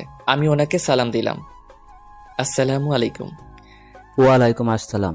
স্যার, আপনাকে আজ আমাদের বাড়িতে দাওয়াত। সন্ধ্যায় আসবেন কিন্তু। আজ আমাদের রাইসার ৫ম জন্মবার্ষিকী। রফিক সাহেব কথাটা বলে বাড়ির ঠিকানা দিয়ে চলে গেল। এদিকে সন্ধ্যায় আমি রফিক সাহেবের ঠিকানা দেওয়া বাসায় গিয়ে নক দিলাম। নক দেওয়ার কিছুক্ষণ পর একটা কাজের মেয়ে এসে দরজাটা খুলে দিল। বাসাটা খুব সুন্দর করে সাজানো হয়েছে। আমাকে দেখে রাইসা দৌড়ে এসে আমায় জড়িয়ে ধরলো। খুব সুন্দর লাগছে আজ রাইসাকে। তারপর আমি মেয়েটাকে কোলে নিয়ে গালে মুখে চুমু দিয়ে বুকে জড়িয়ে নিলাম। অজানা এক প্রশান্তি মনে হচ্ছে ছুঁয়ে গেল আমার হৃদয়। বাড়িতে প্রায় আমাদের স্কুলের সব টিচারদের দাওয়াত করা হয়েছে। তখন হঠাৎ সিঁড়ি দিয়ে কাউকে নামতে দেখেই আমি থমকে গেলাম। নীল রঙের চশমাটা খুলে মুছে আবার চোখে পড়লাম। বুকের স্পন্দন বেড়ে যাচ্ছে। কারণ এ তো অন্য কেউ না, এটা মীরা। এটা কিভাবে সম্ভব? যাকে নিজ হাতে দাফন করেছি, যার চাঁদ মুখটা এখনো ভেসে ওঠে, কিন্তু মীরা আবার বেঁচে আছে। মীরার দিকে তাকিয়ে পলক ফেলতে পারছি না। নিজের অজান্তেই মীরা নাম ধরে ডাকতে গিয়েই গলাটা কেমন যেন ধরে এলো। তাই অন্যদিকে ঘুরে গেলাম। তখন পাশ থেকে কে যেন বলে উঠল, তানিয়া, তোমার শাস্তে এত লেট হয় কেন? কখন থেকে সবাই অপেক্ষা করছি। কিন্তু আমি কিছু ভাবতে পারছি না। এদিকে রফিক সাহেব মীরার হাত ধরে মীরাকে নামাচ্ছে। মীরার সাথে কয়েকবার আমার চোখাচোখি হয়েছে, কিন্তু কোনো কথা হয়নি। এদিকে কিছুক্ষণ পর রাইসার জন্মদিনের কেক কাটলাম। তার কিছুক্ষণ পর হঠাৎ কাঁধে কারো হাতের স্পর্শ পেলাম। আমি পিছন দিকে তাকাতেই দেখি মীরা। আসসালামু আলাইকুম, আমি তানিয়া রেজওয়ান রফিক। ওয়ালাইকুম আসসালাম। কেমন আছেন? জি ভালো। আমি আপনার কাছে অনেক কৃতজ্ঞ। আপনি আমাদের কলেজের টুকরাকে রক্ত দিয়ে বাঁচিয়েছেন। রাইসার আব্বুর কাছে আপনার কথা শুনেছি। আপনি কি বিয়ে করেছেন? একদিন ম্যাডামকে নিয়ে বেড়াতে আসবেন। মীরার এই প্রশ্নের জবাবে আমি কি বলবো ঠিক বুঝতে পারছি না। এটা আমার মীরা নয়, কিন্তু মনে হচ্ছে এটাই আমার ভালোবাসার মানুষ, আমার স্ত্রী। কিন্তু আমি কিছু ভাবতে পারছি না। বুকটা ফেটে যাচ্ছে। না, এখানে আর থাকা সম্ভব হচ্ছে না আমার। তাই বিদায় নিয়ে চলে আসছি। আসার সময় বাড়ির গেট পর্যন্ত রাইসা আর তার মা এগিয়ে দিয়ে গেল। বাসায় এসে মীরার স্মৃতিগুলো ভাবতে লাগলাম। আমি জানি এটা মীরা নয়, কিন্তু কেন যেন বারবার আমার মন বলছে এটাই মীরা, এটাই আমার পিচ্চি বউ মীরা। তারপর থেকে এখন প্রায় তাদের বাসার নিচে দাঁড়িয়ে থাকি। দেখি প্রতিদিন কোথায় যেন যায় তানিয়া, যাকে আমার মন বলে এটা তানিয়া নয়, মীরা। পরে খবর নিয়ে জানতে পারি মীরা অফিসে যায়। নিজের অফিস আছে, তাই একদিন অফিসে যাওয়ার পথে মীরার গাড়ি আগলে দাঁড়ালাম। গাড়ি দাঁড়া করাতে বললাম, এক্সকিউজ মি, যদি কিছু মনে না করেন পার্কে গিয়ে বসতে পারি? আপনার সাথে কিছু কথা আছে। আচ্ছা চলেন। তারপর একটা পার্কে নিয়ে গিয়ে গাড়ি দাঁড় করালো। তারপর বলল, কিছু বলবেন? আমার যেতে হবে। একটা সত্যি কথা বলবেন? বলেন, কি বলতে চান? আমার মন বলছে তুমি তানিয়া না, আমার মীরা। আমার মন বলছে প্লিজ মিথ্যা বলো না। আপনি কি ঠিক আছেন মিস্টার কাব্য? আমি তানিয়া রেজওয়ান রফিক। আপনার মীরা কে? আর কি বলছেন এসব? আপনি এসব বলতে আমাকে এখানে এনেছেন? ছি, লজ্জা করে না আপনার? প্লিজ আমি মিথ্যা বলছি না, বিশ্বাস করুন। এরপর মীরার সাথে ঘটে যাওয়া সবকিছু তাকে খুলে বললাম। তারপর উনি বলল, কি আশ্চর্য, আপনি কি আমাকে নাটকের স্ক্রিপ্ট শোনাচ্ছেন? প্লিজ আমি জানি তুমি আমার মীরা, তুমি আমার সাথে মিথ্যা বলছো। কি আশ্চর্য, আমার বিয়ে হয়েছে, বাচ্চাও আছে দুটো। প্লিজ মীরা, তুমি আমার মীরা, বলো তুমি মিথ্যা বলছো। আমার মন কখনো মিথ্যা বলে না। কথাটা বলেই মীরার হাতটা ধরে ফেললাম, আর সাথে সাথে মীরা হাতটা ছাড়িয়ে ঠাস ঠাস করে চর বসিয়ে দিয়ে বলতে লাগলো, আমি আপনাকে অনেক ভালো ভেবেছিলাম, কিন্তু আপনার যে চরিত্র খারাপ তা এখন আর বোঝার বাকি রইল না আমার। লজ্জা করে না অন্যের স্ত্রীর হাত ধরতে? আপনার কি বউ নেই? আর আপনি ভালো করে জানেন আমার স্বামী আর দুইটা মেয়ে আছে। তারপরও আমাকে কেন বিরক্ত করেন? নির্ঘাত আমার মেয়ের জীবন বাঁচানোর জন্য আজ আপনাকে লোক ডেকে অপমান করলাম না, নইলে আজ আপনাকে পুলিশে দিতাম। ছোট লোক, নারীদের সম্মান করতে শিখেননি, মনে হয় জন্মের দোষ রয়েছে আপনার। কথাটা বলে জিভে কামড় দিল মীরা। এদিকে তানিয়া, যাকে মীরা ভেবে নিজের অজান্তে হাতটা ধরে ফেলেছিলাম, কিন্তু সে তো আমার মীরা না। নিজের প্রতি আজ প্রচন্ড ঘৃণা হচ্ছে। আজ আমার জন্য মা বাবা কথা শুনলো। সরি, আমি ঠিক এমনটি বলতে চাইনি। না ঠিক আছে, বলবেন না কেন? আমি যে হতবাকা নিজের স্ত্রীকে কত কষ্ট দিয়েছি, এতটা ভালোবাসা সত্ত্বেও তাকে দূরে সরিয়ে দিয়েছি। তবে জানেন, এখনো মাঝরাতে উঠে তার জন্য কান্না করি। তার ছবিটা বুকে নিয়ে ঘুমাই, তার ডায়েরিটা বুকে নিয়ে প্রতি রাতে কাঁদি। 5 বছর পাগল হয়ে পাবনায় ছিলাম, জানি না আর কত কষ্ট পাবো। আল্লাহ আরো আমাকে কষ্ট দেন যেন। জানেন, যেদিন আপনাকে দেখছি সেদিন আপনার মন বলছে আপনি আমার মীরা, আমার কলিজার টুকরার মতো, কিন্তু না, সেটা আমারই ভুল। কারো মতো দেখতে বা কথা বলতে পারলেই সে যে আপন কেউ হবে তা তো কথা নয়। ক্ষমা করে দিবেন, ভালো থাকবেন। এই যে ডায়েরিটা, এখানে সব লেখা আছে। আবারও বলছি আপনাকে, আমার স্ত্রী ভেবে ডিস্টার্ব করার জন্য দুঃখিত। খুব বাজে তো আমি, তাই। আচ্ছা, আসি। চোখ দিয়ে অঝরে পানি পড়ছে, আর বাঁচার ইচ্ছে করছে না, বুকটা ফেটে যাচ্ছে। এখন শুধু বারবার মীরার চাঁদ মুখটা ভেসে উঠছে। এদিকে কখন যে আমি মাঝ রাস্তায় এসে পড়েছি জানি না। পিছন থেকে কে যেন আমাকে ডাকছে। আমি পিছন দিকে চেয়েই দেখি তানিয়া হাত দিয়ে ইশারা দিয়ে সরে যেতে বলছে, আর আমি শুধু মুগ্ধ নয়নে তাকিয়ে আছি। এদিকে তানিয়া দৌড়ে আসছে। কি সুন্দর লাগছে, মনে হচ্ছে আমার কলিজার টুকরা মীরা দৌড়ে আসছে আমাকে ভালোবাসার পরম শিহরণে জড়িয়ে নেওয়ার জন্য। হঠাৎ কি যেন ধাক্কা দিয়ে শূন্যে উড়িয়ে ফেলে দিল। পাশ দিয়ে একটা বাস চলে গেল। আমি ধাক্কা খেয়ে রাস্তার একপাশে গড়িয়ে পড়লাম। চোখ দুটো রক্তে বন্ধ হয়ে আসছে, নাক মুখ দিয়ে রক্ত বের হচ্ছে। অনুভব করতে পারছি কেউ বুকের সাথে শক্ত করে জড়িয়ে ধরে আছে আমায়, আর বলছে, ক্ষমা করে দাও আমায়, আমি তোমার মীরা, তোমার কিছুই হবে না, আমাকে ছেড়ে কোথাও যেতে পারো না তুমি। তারপর আর কিছু মনে নেই। অন্যদিকে একদল লোক এসে আমাকে হাসপাতালে নিয়ে যায়। এদিকে মীরাকে আজ পাগল পাগল লাগছে। ফোনটা বের করেই কাব্যর বাবার কাছে ফোন দিয়ে কাঁদতে লাগলো। কিরে মা, কাঁদছিস কেন? বাবা, কাব্য। কাব্য, কি হয়েছে কাব্যর? বাবা, কাব্য অ্যাক্সিডেন্ট করেছে। বাবা, ওকে ছাড়া আমি বাঁচবো না, ওকে বাঁচান বাবা। আমার মেয়েটার কি হবে বাবা? আপনি প্লিজ সদর হাসপাতালে আসেন। এদিকে মীরার মুখে কাব্য বাবার দুর্ঘটনার কথা শুনে তার পায়ের নিচের মাটি সরে গেল। তাড়াতাড়ি তার মাকে ডেকে বলল, কই গো কাব্যর মা, চলো হসপিটালে যেতে হবে, আমাদের কাব্য অ্যাক্সিডেন্ট। কথাটা বলতে গিয়ে গলাটা ধরে গেল। কি হয়েছে আমার বাবার? তোমাকে বলেছিলাম আমার ছেলেটাকে আর কষ্ট দিও না, কিন্তু তোমরা সবাই মিলে আমার ছেলেটাকে প্রতি রাতে কাঁদিয়েছো। এদিকে হসপিটালে এসে দেখে কাব্যকে অপারেশন থিয়েটারে নিয়ে গেছে। মীরা কাঁদছে। রফিক সাহেবও আসছে, মীরাকে বোঝাচ্ছে। মীরা মাকে জড়িয়ে ধরে কাঁদতে কাঁদতে বলল, মা, ও কোনো কথা বলছে না, ওকে ছাড়া সত্যি আমি মরে যাব। ওই আমার নিঃশ্বাস, আমি বাঁচবো না মা কাব্যকে ছাড়া। ওকে চিরদিনের জন্য পাওয়ার জন্য কত কিছুই না করেছি। এখনো প্রতি রাতে তার দেওয়া শেষ অবলম্বন রাইসাকে বুকে নিয়ে বেঁচে আছি। তখন হঠাৎ অপারেশন থিয়েটার থেকে একজন ডাক্তার বেরিয়ে আসতে মীরা দৌড়ে গেল। প্লিজ ডাক্তার, বলেন আমার স্বামী কেমন আছে, ওর কিছু হবে না তো? প্লিজ ডক্টর, চুপ করে থাকবেন না। কিন্তু ডাক্তার চোখ থেকে পানি ছেড়ে দিয়ে বলল, দেখুন, আমরা আমাদের সর্বাত্মক চেষ্টা করেছি, কিন্তু এখন আমাদের আর করার কিছু নেই। আল্লাহকে ডাকেন, তিনি যদি ইচ্ছা করেন তাহলে বাঁচাতে পারেন। রোগী ক্রিটিক্যাল অবস্থায় আছে।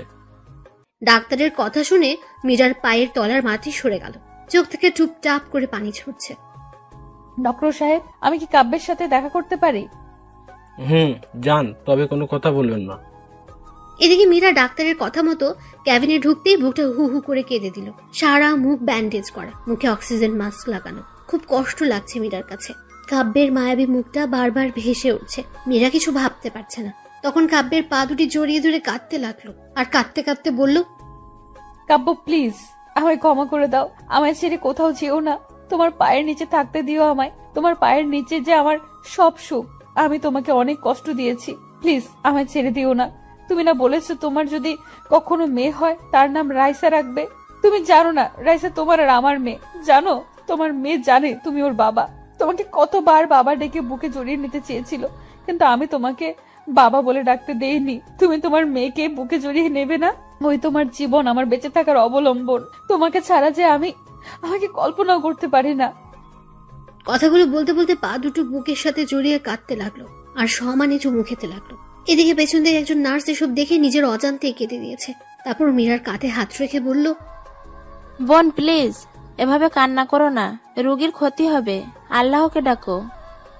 নার্সের কথা শুনে কাব্যের পা ছেড়ে দিলাম। কলিজাটা ফেটে যাচ্ছে। বাসা থেকে ফোন দিল, রাইসা নাকি খুব কাঁদছে। তার বাবার জন্য কেউ তার কান্না থামাতে পারছে না। রাইসা শুনেছে কাব্য নাকি অ্যাক্সিডেন্ট করেছে। তারপর আমি বাবাকে বলে বাসায় যাওয়ার জন্য বের হতেই এক লোক বলল, ম্যাডাম, হসপিটালে আসার সময় আপনার হাতে ডায়েরিটা ছিল। তারপর মীরা ডায়েরিটা হাতে নিয়ে বাসায় আসতেই, তুমি আমার বাসায় আসবে না, তুমি বাবাইকে কষ্ট দিয়েছো, আমি সব শুনেছি। তুমি আঙ্কেলকে ফোনে যখন বলেছো বাবা অ্যাক্সিডেন্ট করেছে, তাও আবার তোমার জন্য। তুমি আমাকে বাবা ডাকতে দাওনি। আমার বাবা অনেক ভালো, আমার জন্য সেদিন কান ধরেছিল, আমাকে জড়িয়ে ধরেছিল, আমাকে আদর করেছিল। আমি বাবাই ডাকতে চেয়েও আমি বাবাই দেখতে পারিনি, কারণ তুমি ডাকতে নিষেধ করেছো বলে।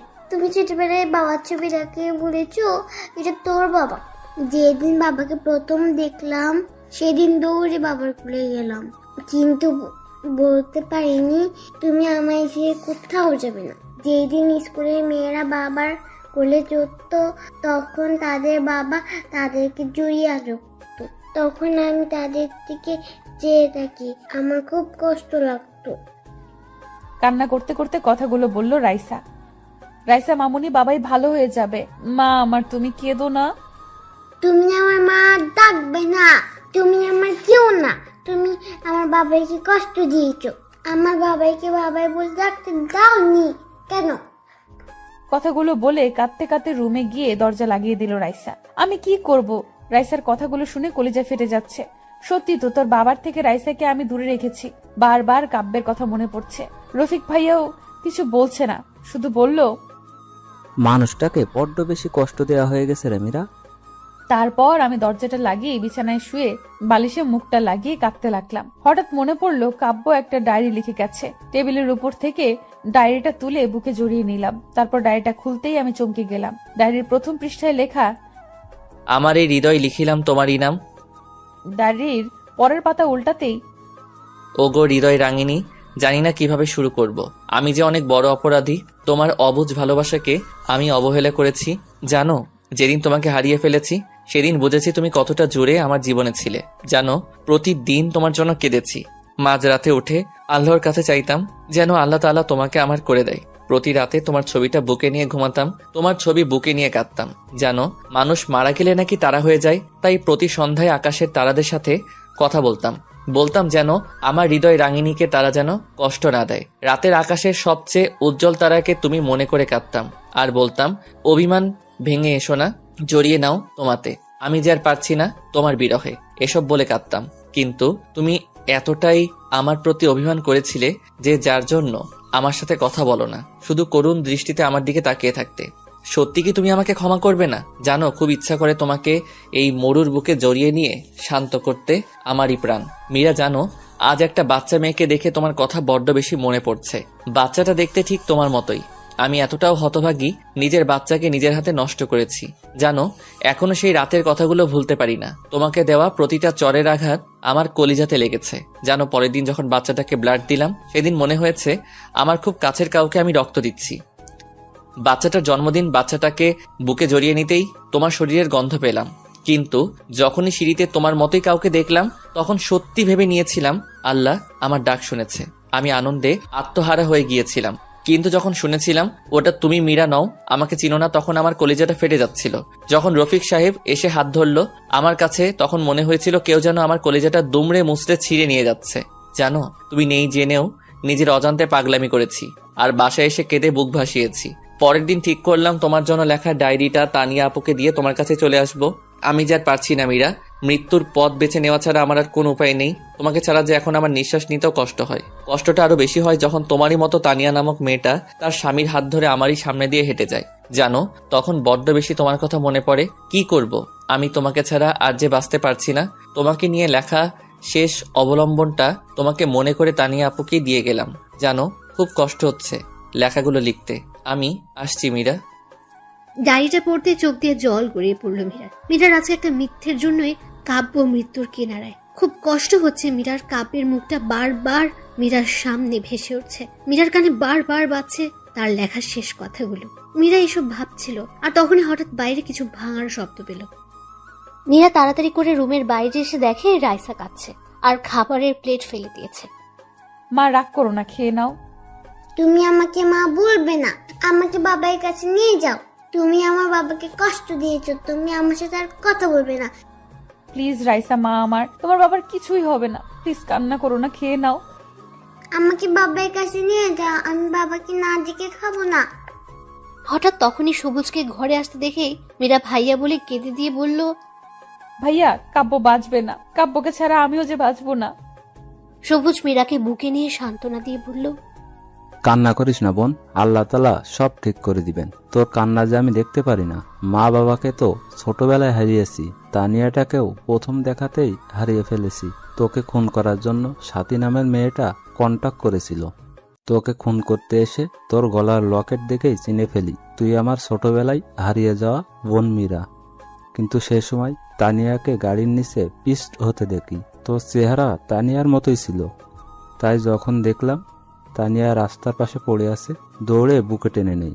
সন্ত্রাসী ছিলাম, মানুষের রক্ত দেখলে হাসি পাইতো, কিন্তু যখন নিজের বোনের রক্ত আমার শার্ট ভিজে যাচ্ছিল তখন বুঝেছি আপন মানুষের রক্ত শুধু তার শরীর থেকে ঝরে না, আপন মানুষটির কলিজা থেকেও ঝরে। তোকে আর তানিয়াকে পেয়ে অন্ধকার রাস্তা থেকে সরে আসি। তারপর কাব্যর বাবার প্ল্যান অনুযায়ী তানিয়াকে মীরা বানিয়ে কাব্যর বাড়িতে পাঠাই, আর ঋষি পাই তার মাকে। ঋষির বাবা রফিক ভাইয়ার সাথে সব প্ল্যান করি, কিন্তু এজন্য যে কাব্য আজকে মৃত্যুর মুখোমুখি হবে তা জানলে কখনো এতটা মিথ্যার আশ্রয় নিতাম না। এদিকে হঠাৎ রাইসা দৌড়ে এসে মীরাকে জড়িয়ে ধরে বলল, মম চলো না বাবার কাছে, আমার সাথে বাবা কথা বলবে। বাবা তোমাদের সবার সাথে রাগ করে থাকলেও আমার সাথে রাগ করে থাকবে না। বাবাই যেন আমার সাথে রাগ করলে কান ধরে উদ্বোস করতে হবে। তারপর মীরাকে কিছু বলতে দেওয়ার আগে রাইসা মীরাকে জোর করে গাড়িতে তুলে নিয়ে গাড়ি চালাতে বলল। মীরা রাইসাকে নিয়ে হসপিটালে আসতেই রাজের বাবার সাথে দেখা হলো। মারে, কেমন আছিস? বাবা, আমি সত্যি অনেক বড় অপরাধী হয়ে গেলাম। নিজের স্বামীকে কোনো স্ত্রী এতটা কষ্ট দিত না। বাবা, সত্যি কাব্যকে ছাড়া আমি বাঁচবো না। অন্যদিকে রাইসা তার রুমে গিয়েই বলতে লাগলো, বাবাই বাবাই কেমন আছো তুমি? কথা বলবে না আমার সাথে বাবাই? তোমাকে মম কষ্ট দিয়েছে?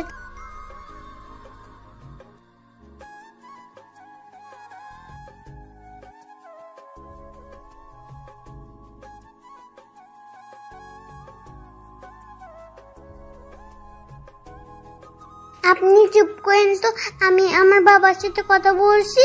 দেখছেন না? কথা বলবেন না একদম, বাবাই রাগ করবে।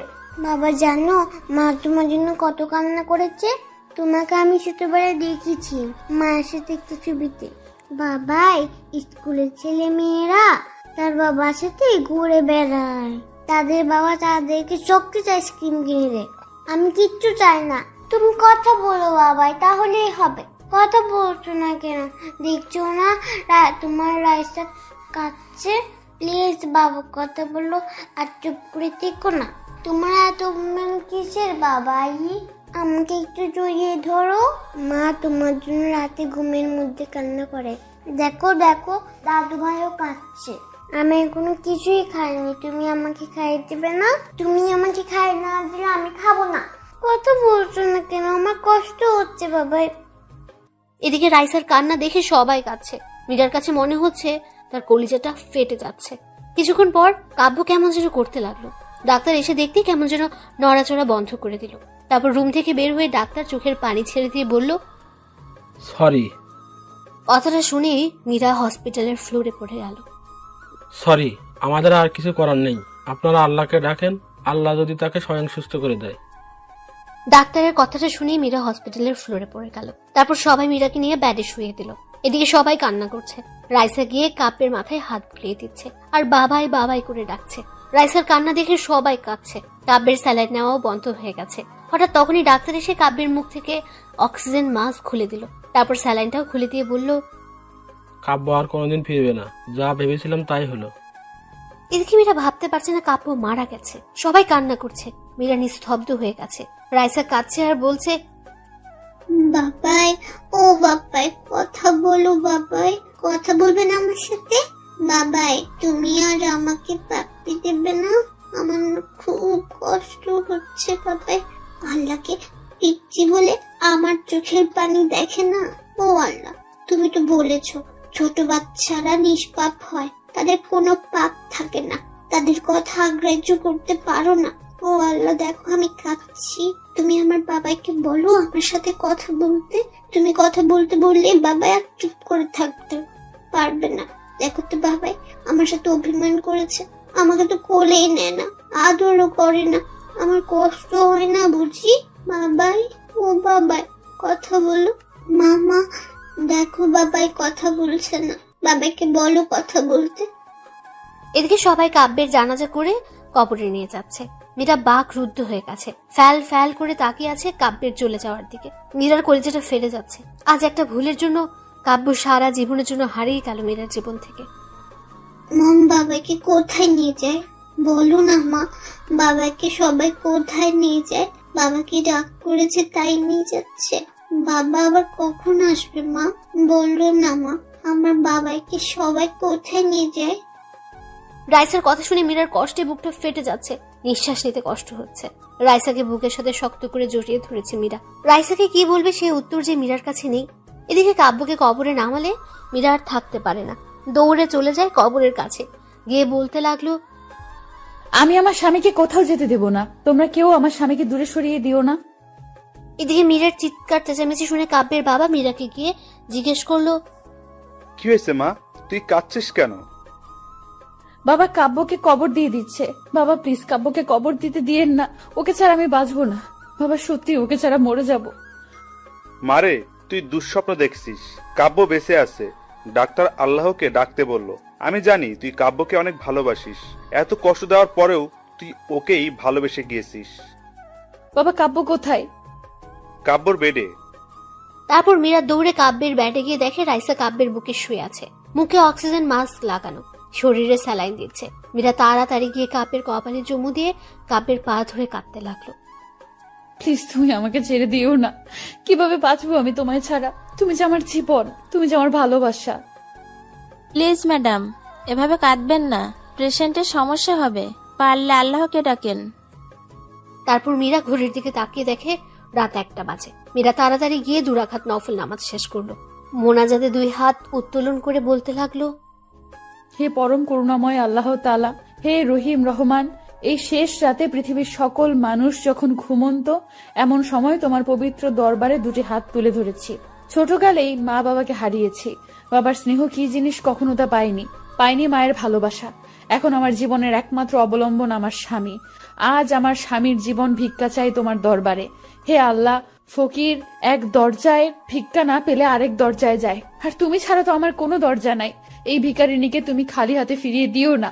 আমি কিচ্ছু চাইনি কোনোদিন তোমার দরবারে, কোনোদিন বলিনি বা অভিযোগ করিনি মা বাবাকে কেন কেড়ে নিলে। আল্লাহ, তোমার কাছে আমার স্বামীর জীবন ভিক্ষা চাই। আল্লাহ, আমার জীবনের বদলতে হলেও আমার স্বামীকে বাঁচিয়ে দাও, আমার মেয়েকে তুমি বাবাহারা করো না। আল্লাহ তাআলা, আল্লাহ, সন্তান কাঁদলে নাকি মা সহ্য করতে পারে না। ও আল্লাহ, তুমি তো দুনিয়ার মায়ের চেয়ে তোমার বান্দাবান্দিকে 1,00,000 কোটি গুণ বেশি ভালোবাসো।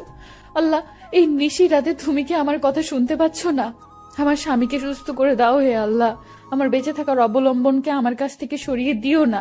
নিশ্চয়ই তোমার গুনাহগার বান্দির দোয়া কবুল করেছো।